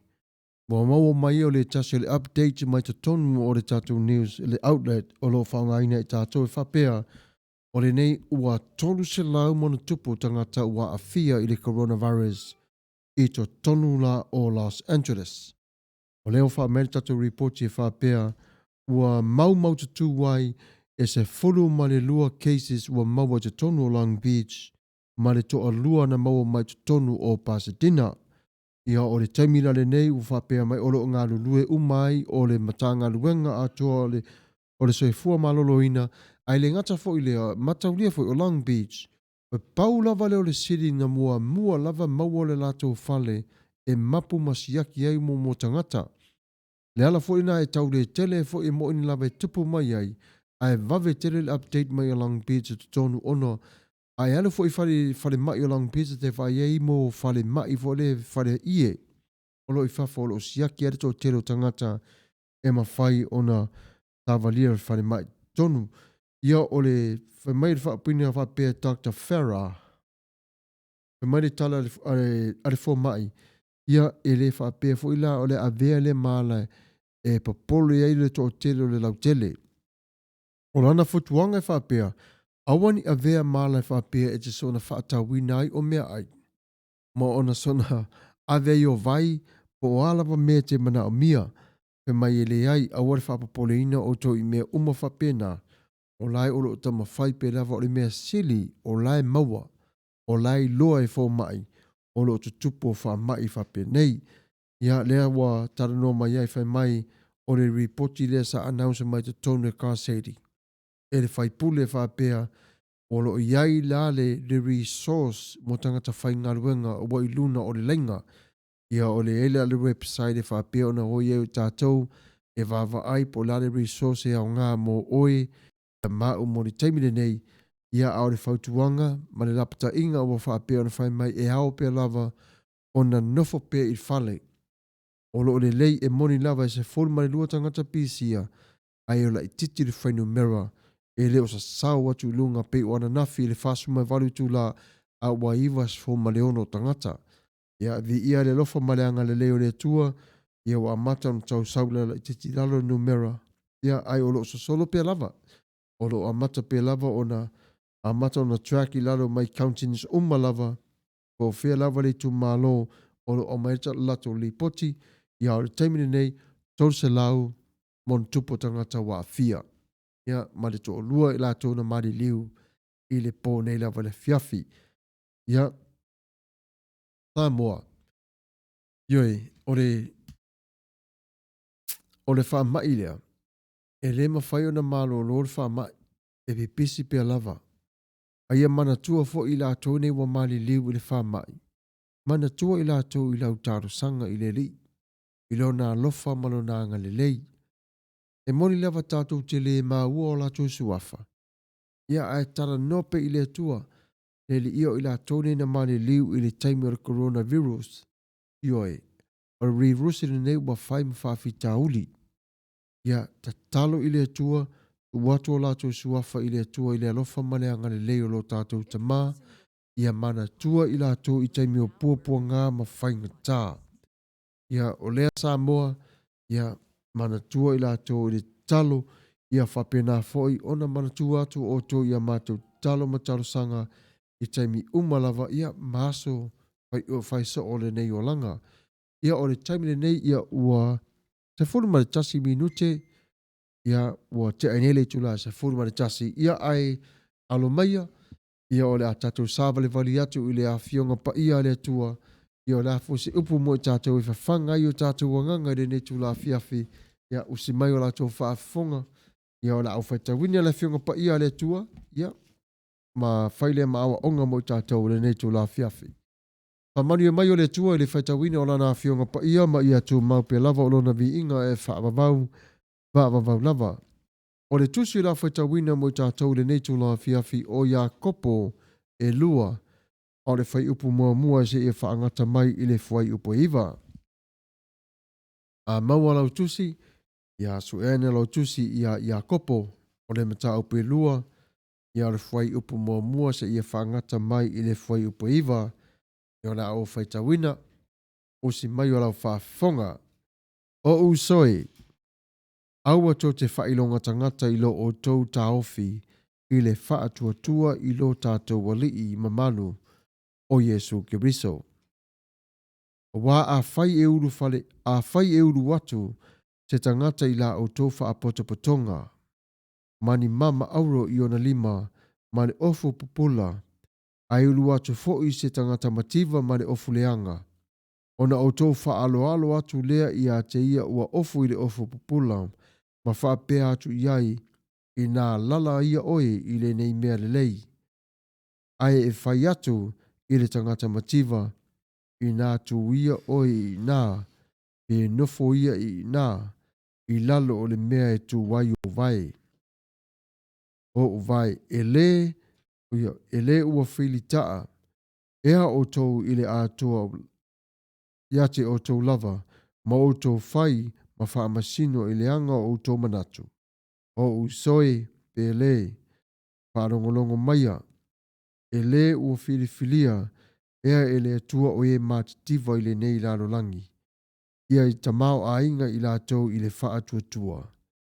Ia tau fia fo i le mālo, ia tō fia fo i le mālo wa ia fola ina, ma ie arolofa i a te ia. E ta i o tau, ua o tau wha le tau o loa le tangata mativa. Le ua whasaua ea o e tamau a inga i a te o tau, ma lo o tau fetoso i a te i la tau i wha masinonga. E le ua whaiwhai ea i la tau le suafa le lei ua ingoa ai o tau. A whai fo i ua atu o toa ona au auna o tau, i le tūla fono sili e tusa maritusi.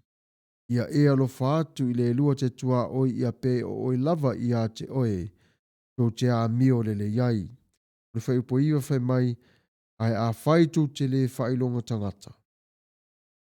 A whai tū te whailonga tangata ua o tau wanga salai. Ua whailonga ina ai le tūla fono so le tūla fono o tau. Pa manu e mai o le tua i le whaitawina o lana fionga pa ia. O le tuse ia kopo i whatatau lea i le whailonga tangata. E mai le tusi whaitau waso e tātou, o le urutala o le whaatinonga po le whaatino so o tanga. Making the link. E mai o le whaatino so o tanga. O le whai upula e lima, ua whiriwhiri e whai mai o usoe, o uso pele, e whaalongolongo mai ia. E le ua whiriwhiria, ea e le atua, o e matitiva i le lalolangi nei.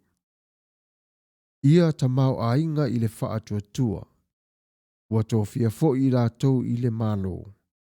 Ua ia fola ina mai i e alo lofa i a te ia.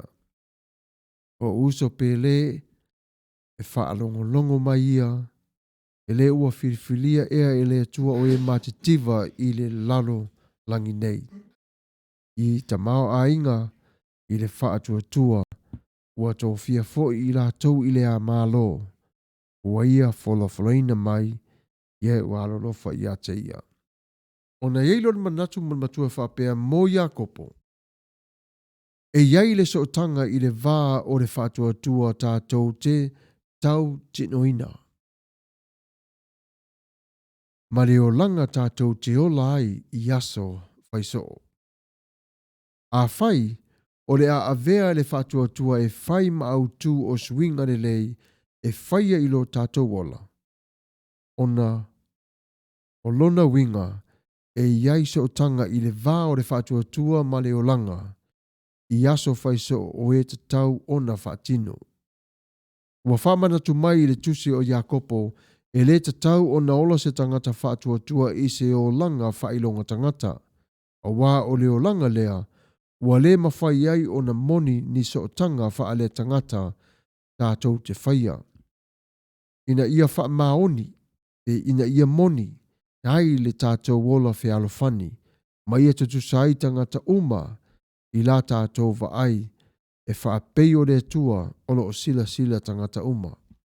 O le whailonga tangata. O le tasi leo vaenga peto o sili lava o na malepe lepe ai o ainga. O le tasi foi leo vaenga o peto o sili o na ta ape ai o ekalesia mama lepe ai o mafutanga wha awo.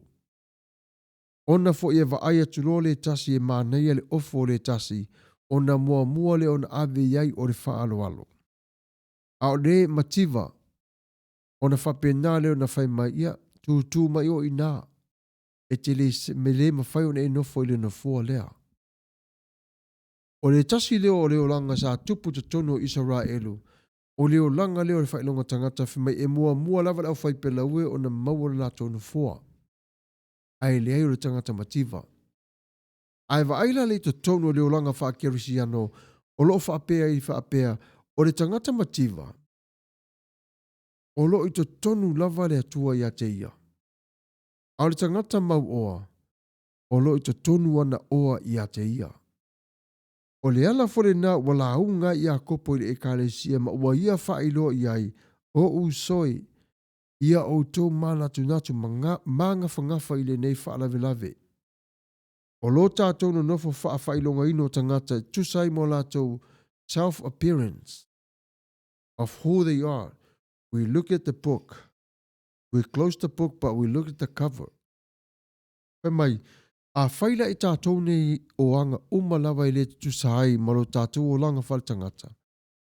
I le maua i tātou se mawhutanga ma le tasu tangata. Na whiri fo i le tua e matitiva ma ua whaonga ina i le tua e whola ina o lana upu. A o le e ofu li ofu pupula. E yailo na whaalavelave. Ona, e manatu lava ia. This is how I am. This is who I am.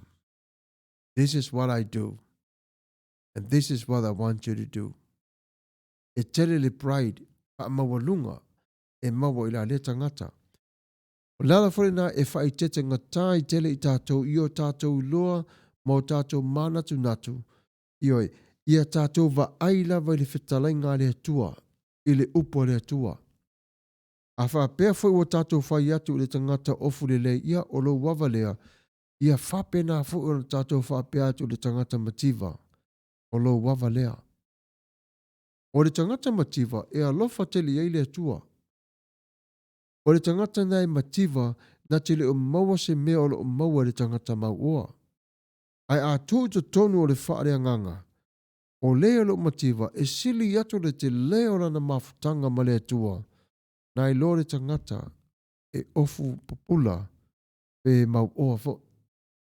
O le ese senga io awa onga o le o whai mai tonu le tuse ia kopo. E hao ia te i tātou, ona tātou wau ili. Ma ia tātou, tu tusa le lofa i tangata umalava. Aua le whailonga tangata. Aua le whapea ona o lea e te leo na ofu, o lea palpalao na ofu, o lea te lea lana taulanga, o lea le titi lana taulanga. O ia saule ainga le lei, o ia saule ainga vai. Aua ne tātou whaia tūlanga whapea nā. O walo tātou whailonga ino tangata, o la tātou wanga sala leo i le atua. O tangata nei, i leo ni o tātou tangata. O tangata o le atua. O i tātou, o tangata o le atua. O soi kerisiano e matua whaafina kerisiano, tātou umalava Samoa. Manatu le lei, matoi te pataula i le awhionga pa i a le atua. I o tā uona vailu o tutusa le lofa o le atua wa au mai a te oi mau, tā te alo lofa tuai i le to tele. Aua ni whapitolo tā ua lofa. A ia tutusa lo tā ua lofa. E o foi te tonu o tātou ainga, aua ni i pele o le tasi tamaititi. Ia ai whaale pele i le tasi o tamaititi. O tamaiti nei, o loa tā ua le atua na fōwai ma ia te oi ma. Ia ta tau o na tā ua o na tausi matu tusa. Lo tātou ara lofa iai. Wa afa apito le whai o tamaiti. O tu tonu fo e karesia. E maua le to inga whata wemu fo i lea e whape nā ia o na le fia usa matua whawhine. Whapena fo i ona ai na i o tamaiti ia male tali tonu. E pei fo i Yesu Keriso le o langa nei sa i o no lai. Ai na whapena la, ele i whaia whailonga tangata ina e Maria ma Iosefa Yesu. E ai. O i la tau lava i na maua lava la tau i le mai. O le look down i a Yesu. O le a amu. Ia lena la tau na wa ai ai. Ma tau lia foi. Tau ma whai lava Yesu i a Mose Fesota inga mlona usolo i a kopo. Ioi, tau ma whai lava Yesu, tau whai Yesu. Ai na i ulawa na toi fo i mai a kopo. O toi a lofa i lona uso. Lena sawa i a kopo. Alu whaafai fe au. La unga ilo i a kopo Yerusalema. Lea ma whai fe au Yerusalema. E au ngā tele upor tuspa ia. Ia tā ua no nofo matoi a tia e ai o tā ma ua ma fau fau.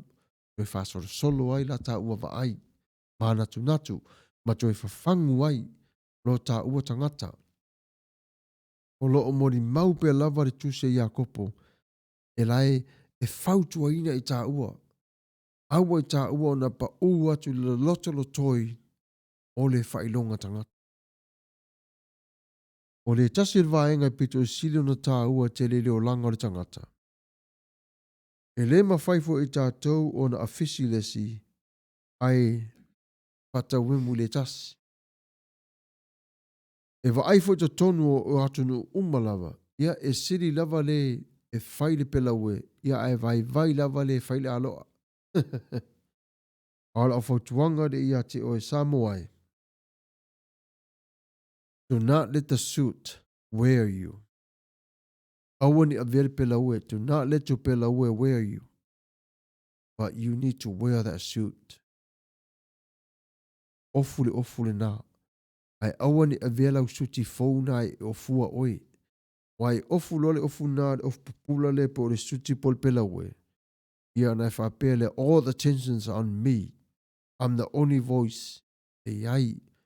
E le fa pe na le olanga o tātou. O le olanga o tātou ia tātou o nai loa. Maola tupu wa e mo le atua malona finangalo. Ia tātou pupula pe lava ile la meporo susuru mai mo tātou. Ia. O le awa onga ma le upu o maua i tātou le ni aso e le tātou lava kangana whai mai o le wha atua. O le wha atua. O le winga o le wha atua ia e wha maoni. Wha atua le i le atua. Ia wha o ngā ina lo wha atua i le whi au man ngā ruenga. A e ngā lue foi, ngā lue ma le wha atua. Ia manuia o le afiafi. Ia manuia fo i lau tāpenanga. A wā fo i le asapati. O lo o mua. Ia au le taimile nei. Ia o le nāre tātou tusi whaitau. Ia whapea le mausea wanoa. Ia wala au mai. Ia whapea nā fo i on tātou. Ma fu tātou i le tua. You know, is a talo polale whawhina ngaloina. Lo isa wha mausili. Aso whapea nei taimi o natural disaster. Lo tali tonu. O lo test mai tātou. Mai tātou atua ta mā. How strong tātou whātua atua ilana whionga pa ia. Manatu vai. Talo whai. Stina nei. That is so true. Very, very true. Natural disasters. God used these times to, you know, for natural disasters to test our faith. Right? Nesi winga le upu fe mai e toi sa ili ai, e toi whafangu ai lo tātou whātua tua. Ia wai le mwhain saluta tamato ftofo oi whaasoso oi. Le manai le upu ngā le o le test fe mai e toi whafangu. E toi fotua i e whātua tua i tātou. E ofo i whao ngā tere le tua le afo i le matangi. E whautua ina fo i tātou Yesu. Fe mai whawhianto whewhe se tala. Mali matangi tō tere lopo whe angi mai ai. Ioi. Ia e au ngā umalawa me umalo tonu. Na whao ngā fo i le tua sātani ia yopu. Na whao ngā fo i le tua sātani ia Paulo. Na whao ngā fo i le tua sātani ia Yesu. Ioi. whaonga umalava i le tua ona o ia na whai umalava me aisea ina ia vatu le vi inga ia te ia. Ioi. Ia vatu le vi inga. Whaonga fo i le tua sa tani e te au le teimi o ewa i lau langi. Ia te whili sa wā, ma whai wha leanga, ma whai nei me uma. Ia, ma nei e tele manatu. Luisa wha mausili, ma nei ia. Ia, John Tabau, ia ma lo lava. E whatasi mai, ia, Manuatu tā vita, tala mai vau. Ia ma lo lava le whatasi mai. Ioli ai ilo. Ia le awa Solomona. Ia ma lo lava le whatasi mai le tātou proklame le netu la fiafi. Ia le awa vai le tātou mafutanga le netu la i se pese u saunia. Ia, o toi foi ma foi le ia whaawa wina foi le tātou tala noa ma o tau. Ia usi mai o la tau whaafunga le pese u saunia.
You know, there's some times in our lives when it comes to the Holy Spirit, none of us have a clue.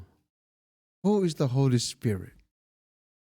There are times we question him because no one teaches us about who the Holy Spirit is. Ele tele ni awa onga, e awa o ne mai a te tātou, lea nganga pa i o le tua. In Romans 8, verse 14, it says, the true children of God are those who let God's Spirit lead them. Mai o le whanau le nā le tua. You know, you hear a lot of people talk about God and about Jesus Christ. Yes, our Lord and our Savior. Of course. We talk about them all the time, every single day. We pray, dear Father, in the name of Jesus. Dear Father, in the name of Jesus. But the forgotten God is the Holy Spirit that is in our lives. But when it comes to the Holy Spirit, nobody says much. And times, the thought of a spirit can be confusing, maybe even frightening. But the truth is, we are confused because no one has taught us about him. And we are frightened because we don't understand him. Let's make things a bit simpler. The Holy Spirit is nothing to be afraid of. He is a gift from God. Ole mea lofa, pa ia au mai ele tua. He is the presence of God living inside of us. And he carries on the work of Jesus Christ in our lives. The Holy Spirit works in 3 ways. First one, he helps us. He helps our hearts by giving us the fruit of the Spirit. Galatians, chapter 5, verse 24, and 22 and 24 is talking about the fruit of the Spirit. Second, he prays to God for us when we don't know what to say. That's in Romans 8, verse 26. And then he pours God's love into our hearts. The Holy Spirit is God living in you. And that is nothing to be frightened of. O lea nganga pa ia o lea tua. E whainga tā ia te i tātou o na tātou na malama lama. Aisea, wafo i le ia o wina mai pe na whaasino ina mai e se tasi ia te i tātou. Ona o le mea lofa po wai mai e le tua. O le nganga pa ia awa e te fefe ai. O le nganga o le tua o lo whaatasia ma oi i le nei lava vai taimi. Awa ni tātou na manatu ifa whape i le nganga pa ia ta te muse tau whai atu se tala. Ona ta tele i masani i ai. Like I mentioned earlier, we pray to God, we pray to Jesus, but we forget the Holy Spirit. That's why a lot of people call the Holy Spirit, even myself, is the forgotten God in our lives. A olo nofo pe lava o ie te tonu mai te tātou, e whawhangu pe lava i tātou, ma whaamanatu mai a tātou, le moni o le tala le le ia Yesu Kiriso. O le a upenga seli lava le naolo ia te tātou i le o langa nei. Po ai lava le tau whase se mai, e tala noa mai lava le nganga pa ia o le tua i te tonu ia te tātou, i whawhangu, whaamanatu, pe mai le ai, au te whaalongo le tala le ngona whai mei se se le tala. Pa whio na whailo mai le nganga pa ia te tātou, na te ia ta ilo tātou a nganga e to tonu o le upu tu sia i le tusi pa ia. Ma le nā fo i wa mata na whailo mai a te oi le vision, wa mata na whailo mai fo i a te oi, o lona mana e te mawhai ai o na e loa mama lama la mai. Awane ngalo le nganga pa ia te oi le tero taimi. Mana tua. Mana tua pele nganga pa ia malona ngā lue te tonu ia te i tātou. Pea na ofa i atu. O le mea alofa sili fo i lea na au maina mai e le tua. Mea alofa atu ia te oi. Papa Jesu huina ai oi. Nau fo te tonu ia te oi mata i tai oi i le ala. O le alofa maleanga le leo le tua. Aua ni ngalo ia te i tātou le tā ua male au ngā o le nganga pa ia. Awa atu fo le tasinga ngana whapea ia wa o le tolu tasi pa ia lava. O le tamao le alo male nganga pa ia. Ioi, oi, e tatalo fo i tātou i Samoa. Ioi, tātou te talo tolu tasi pa iai. Ioi, le tamaa, le atalii. Ioi, male nganga. Ia mana tua le lofa male anga le leo le tua ia te oi ma. Mana tua le nganga pa ia. Ia tātou talo sanga. Wa le telo teimi, ia e ngalo ia te tātou. Ia wai lema whauna e iloa. Le nganga pa ia. E pele wa se paluni foi le aitu wale e te tonu. Alana e iloa le paluni ona lo vai atu le shape o paluni. Ia, e te vai atu la, ia e te lo lote ea. A e tango fwala e wha apā. Ia na pā fwala le paluni tati e tia, aeru ese le ea. Pena foi lo va ai le nganga pa ia. Ai a eva ai i le nganga pa ia malo whātua tua malo tali tonu ato o toa. E te iro le lei lava le nganga pa ia le ngalua ia te oi. O le taimi, o le mesa se lava i tātou e whai o le internet, o le vavero le oso mai o le mawhau whape ia le talamoni lava lea, le hai, search, keep on searching. Appear there's a war going on over here, but in your heart there's peace. There's a language that is in your heart. Nata mo whai e tuaile tua e tausi ai oi, ma tai ai oi, ma whaasavali ai oi, ma o ai oi how to live i oi. Ile pa maoni o le alofo le tua ia te oi. Tamo ai, a lo lava. Ono sai mai lava o toi titi foi ia o na mai a fori tato po kalame de nei tu la fiafi. Ia o le taimi de nei, ia e i tātou le pese le tasi e whaalolo mai o tau au, ia tui ta liu mai foi la lea, ia whapena foi ona turi matai tātou po kalame. Fast forward ma le 2 minuta tia ineri tu las forward tasi si whafonga le tai au fau, i le po o le aso whareile, ia manuia pe lava o lau whaafonga mai, ia o le taimi de nei, o se mai lau whaafonga.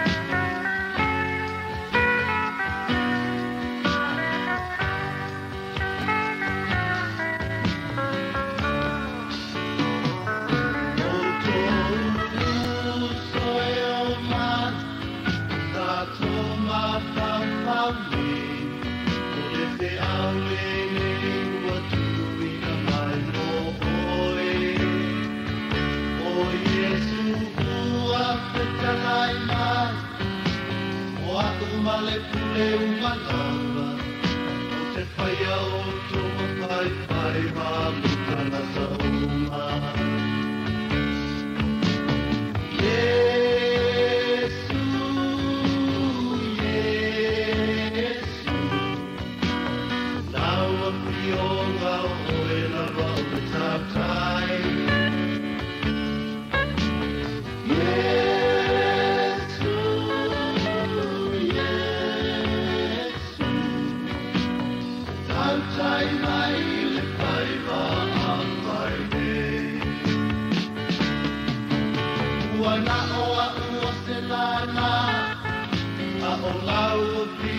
le pomai o te pini mau pea ia ole ole kapa ole ola o te tuina tuo ulima au pena ole tana ia mawani a ngana o ia ko i olo whaira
Ia whawhtai lava, ia whamalo te fo ia John Tavau, ia o Taavau, ia manu atu Tavita, tala mai vau, whawhtai lava, ia sioli ai ilo le ava, Solomona, malo lava le whatas mai, ia o le whatalofa tu fo i le mafuta mai o Tai Manelangi Susana, ia mua usa, pau ia malo lava le whatasi mare tato Porkalame. O le taimile nei ia the book of Matthew, chapter 6, verse 10. This is one of the very, very special verse that we should all adopt for us to pray when we seek God's will in our lives. We pray that your kingdom will come. We pray that your will will be done here on earth as it is in heaven. To pray your will be done, it's to search what God wants for you in your life. So, ai ta talo atu i le tua o lo e sa ili atu i le tua o le alo na fina ngalo whatatau te tonu o lo lava ola. The word will means strong desires. The word will means strong desires. So what is God's strong desires for your life? Let's think about it. What is His will in your life? What is His heart greatest hope? It's no secret. God's greatest desires is to save you. God doesn't hide from you. God doesn't hide what He is going to do in your life. In fact, He has gone to a lot of trouble to show us His will, and He sent His Son, Jesus Christ, to lead us. He gave us His word to teach us, and He sent His Holy Spirit to guide us. He even placed the stars in the heavens to prove to us that He is real. God is not the God of confusion or doubt. Wherever He sees you or sees someone who is really seeking Him, God will let Himself be found by you. God is always there for you for every need. When you pray to Him, His ears are open to your prayers. And you can bet He is doing more things for your life than you can ever imagine. O le alofa le nao le tua ia te oi. E pui pui oi e le tua ilo na alofa malo na ngare lei. God wants to save you tonight. That's His will. That's His heart. He wants you to come to Him to fully know who He is. He is your Father. He wants to have a relationship with you. He wants you to understand that He is real. He wants you to understand that His will for you is in His word. He shows you His will when you come to know Him, but also He will let you find Him. He will not hide from you. God The will is wrapped in two commands that we are familiar with is love the Lord your God. Love him with all your heart, all your soul, and all your strength, and all your mind. And also, you must love your neighbor as you love yourself. These are the two commands that is wrapped around our lives. Ia tatu walo lofa. Ia I loa le alofa. Ia I loa le alofa.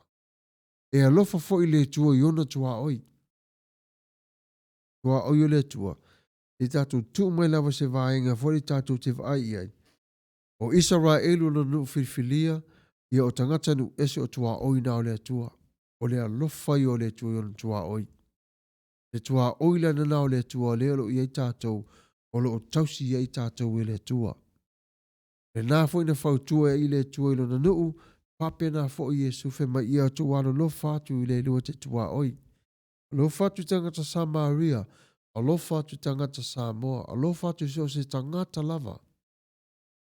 Waso fape nei, if we need to go back to fix things right with God, we have to deny ourselves as Samoan first.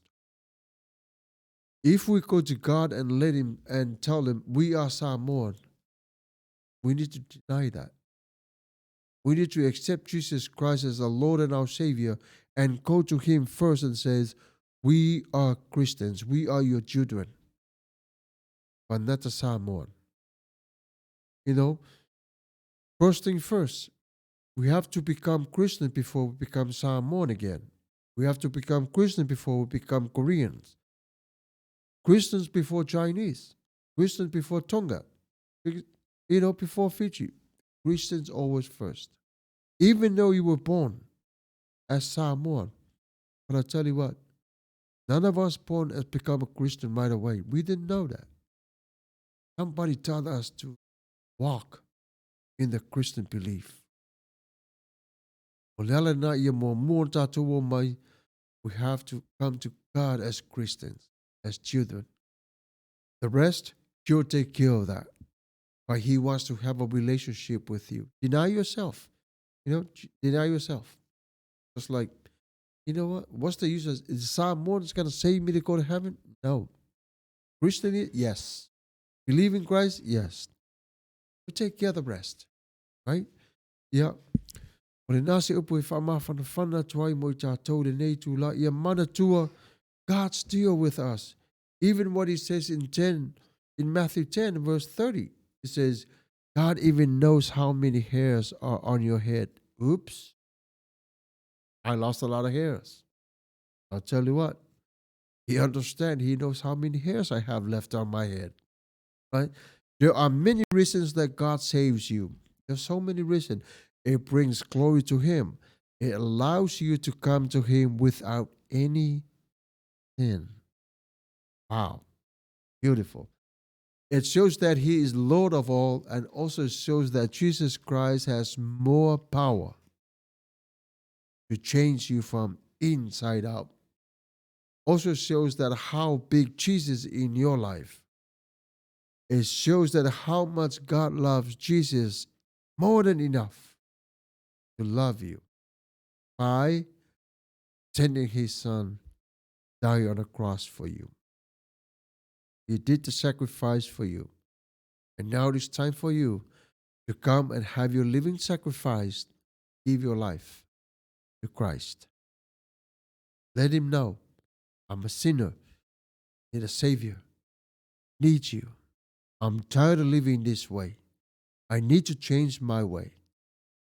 Lord Jesus, please come into my heart and make you my Lord and Savior. It's that simple. You live, and then you wipe away all your sin. And then follow up reading your word, connected with other Christians, and go to church, and pray every single day. It shows that He is Lord of all. But one of the sweetest reasons of God saves you is because He fond of you. He likes having you around. Fun. You imagine that living around, with God, and then you do things that it brings joy to yourself. I never experienced that joy before. I was so happy in the world. But that happiness, it only lasts for like 1 minute, 2, yeah, perhaps maybe a couple of days. And then when everything is done and finished, nothing else happening. But God likes having you around. He thinks about you are the best thing ever come alongside of him. You know, if God had a refrigerator, I bet you your pictures be on that door. He will put your picture on there. But he has something special for you. A rock with your new name on it. A rock. Very, very special to him. Whenever you want to talk to him, he listens to you. Whatever you want to complain about, he listens to you. I do it all the time. When I complain to something that I confused about it, when I do my study, I tell you what, he moves. You know, I can hear the laugh inside of me like it's a joyful sound. But that's how you be honest. You open up your heart and say, Lord, I am so confused. I don't even know what you're trying to say. Help me. Put it in a sentence or put it in the words that I can understand. Believe me, he will. By the end of the time, you'll be thinking about, oh, what did I was thinking? How come I didn't pick that up? But it's okay. That shows, you know, he wants to have that kind of relationship with you. It's trying to allow you to seek, sa ili. Ya, na mawale oyo ya, na whapenale mawale fia. Studying of the word of God, it's hard. But if you open up your hearts to his word and his leading, trust me, you will see clearly exactly what he's saying to you. Remember, God said things to different people, right? God's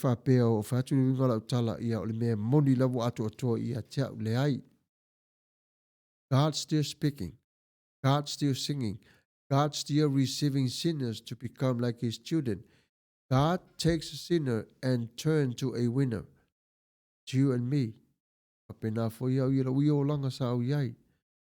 E alofa tele lava le atua. Ia te oe mau. E le mawhai lava na tu ua e ti ngā le loto le atua. Pe awai atu. Olo o ti ngā hina pe lava si le tangata ang sala. Le tangata na ia whaia i ona lima. Le tangata na ia wala awina ia ngā lua te tono le lalolangi. I se tangata na ia faufa wina. Ma tu iai o lona alofa. Tu iai o na whaafolinga. O lea, ya, ono sai. Make the right decision. Be patient. Be patient with your life. Don't rush. Don't rush. You have to make that decision tonight. Let God be God. And you watch. Remember what I said. As a Samoan, I'm not going to go to heaven because I'm a Samoan. No. I'm going to heaven because I'm a Christian. I am a believer, a born again. I receive him as Lord and my Savior. And I believe when he died on the cross and he rose again. And I believe when he says, I forgive all of your sin. Yeah. Ole a tātou te pesele tasi, e vavai ai foi ore nei tūla. Ia wato se fulu minuti ana te te alem whamawai. Ia wata tonu lava sfuma le lua, i te tonu long pitch, te taimi nei si whafonga te aia for Radio Samoa. Ia o se mai o lau whafonga, i le pese o saunia mo o tōre nei tūla. Whaftai lava.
Ana ia whawhitai lava ana kose whawhitai i le tua o toi maua le ni a wanoa e whiroa i atua i lau sasunga pasta ala popo whangaliru ala popo tua wao mata whio mārola soi fua manuia whatalo whaatu i le whatonu tula e pa whawhitai sua man mamaru e sa whainga a le pa i o le lau lau a whono o le soft mārola le tautai ma le langi mama manuia o whaivalo whilima i le nei a whiawhi Pastor Marisasunga i le tātou IT po le tātou technician.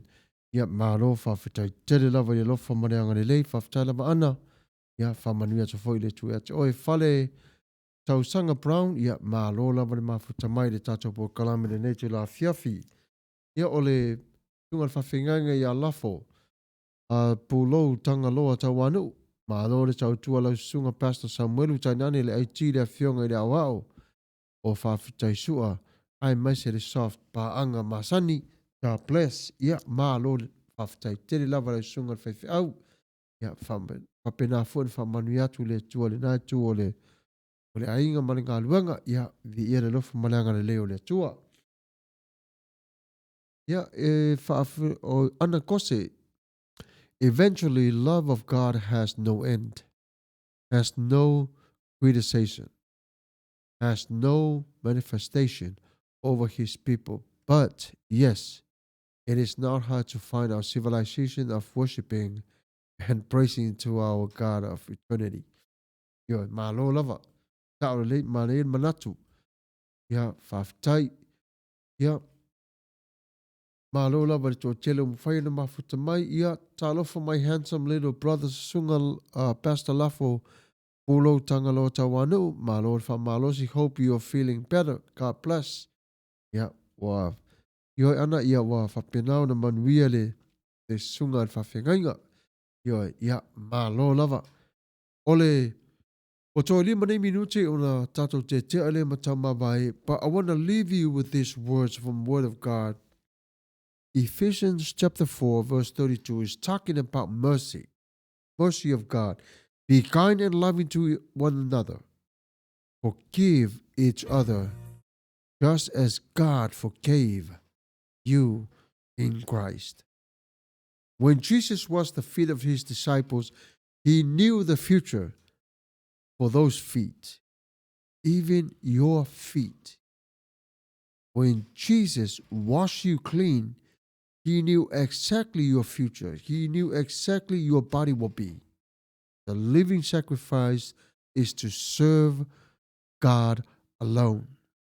And he knew when he cleaned you up, because his Father will live inside of you. Those feet that he washed on that day, those are the running feet of the gospel today. Those bodies that he cleansed from sin and healed, those are the body of the church of today. So, oema, you're the feet. You're the body that he cleansed from sin. And he gave you new life. His breath is in your lungs and your bones become stronger and stronger every single day. So why Jesus do this? Why Jesus stooped to wash the disciples' feet? The answer is to one word. Mercy. He desires mercy. Jesus knew what those feet belongs, what street and what way and what country and island where these feet will land in coming days of the good news. He wanted them to remember that he washed their feet. That means he washed them clean, take away the dust of their own. It's time to enter the new dust, their neighbor, but enter with mercy. Just like me and you. When we take off old shoes, we put new shoes, comfortable, nice. But when we go to different places, we experience how they live. But Jesus prepared us in that way. Because when he sent us out, he sent us with the Holy Spirit and mercy. to preach the gospel, and to make disciples. Love one another. I whafonga tai o 4 Radio Samoa, pa anga umo mwhain mafuta mai nei te la fiafi. Ia whaamanuwi atu le tua, ia ti o tau umalava. Samoa le tanu pele. Wa o mai o le tula o le a lafo nei o taula o le tatou sa. O le ano no ia I le nei matawhanga, ia le vaa o lo nu. Se yo o fo I le malama o lo mua mua, ia o na tala fo I le a toi whaawa wina o le tatou whainga malanga I le vasa. Ia manuia lava, le sa pati o le tua mua tai au. Ia manuia fo I lava o e sa moa ma le lalo langi a toa. I ngā luenga o lo tō fia, pape nā foi le ola tama whai ma le ola tiae. Ta amatalia le tātou pulkalame I le vi inga o le tua. Awa toi whai wina lava I lona vi inga. Lea le tanu pele le nu ue o le tua, tō mau I le whātua tua. Mana tua le anga le lei o le tua I a te oe. O le fesili o le atu ina mo I tātou le nei aso. O le ala sau whengainga ma le tua le nei tu aso. Wa ia te oe le tali. O le asau whengainga ma le tua, mana o le tua ia te oe. E alofa le tua ia te oe. O le asau tali ia te ia. Tātou talo. Le tua lo mātou tamapa I ae. E whātau waa lava le au nanga le li ie. Ai mātou te tali tonu lo whapena o le whaalawa I te leine I le langi ma le lalo langi nei. O se tangata fau wa whata si mai wa whapena o na veo Yesu Keriso, mo na lii, mo na whaola le nei aso. Whaftai.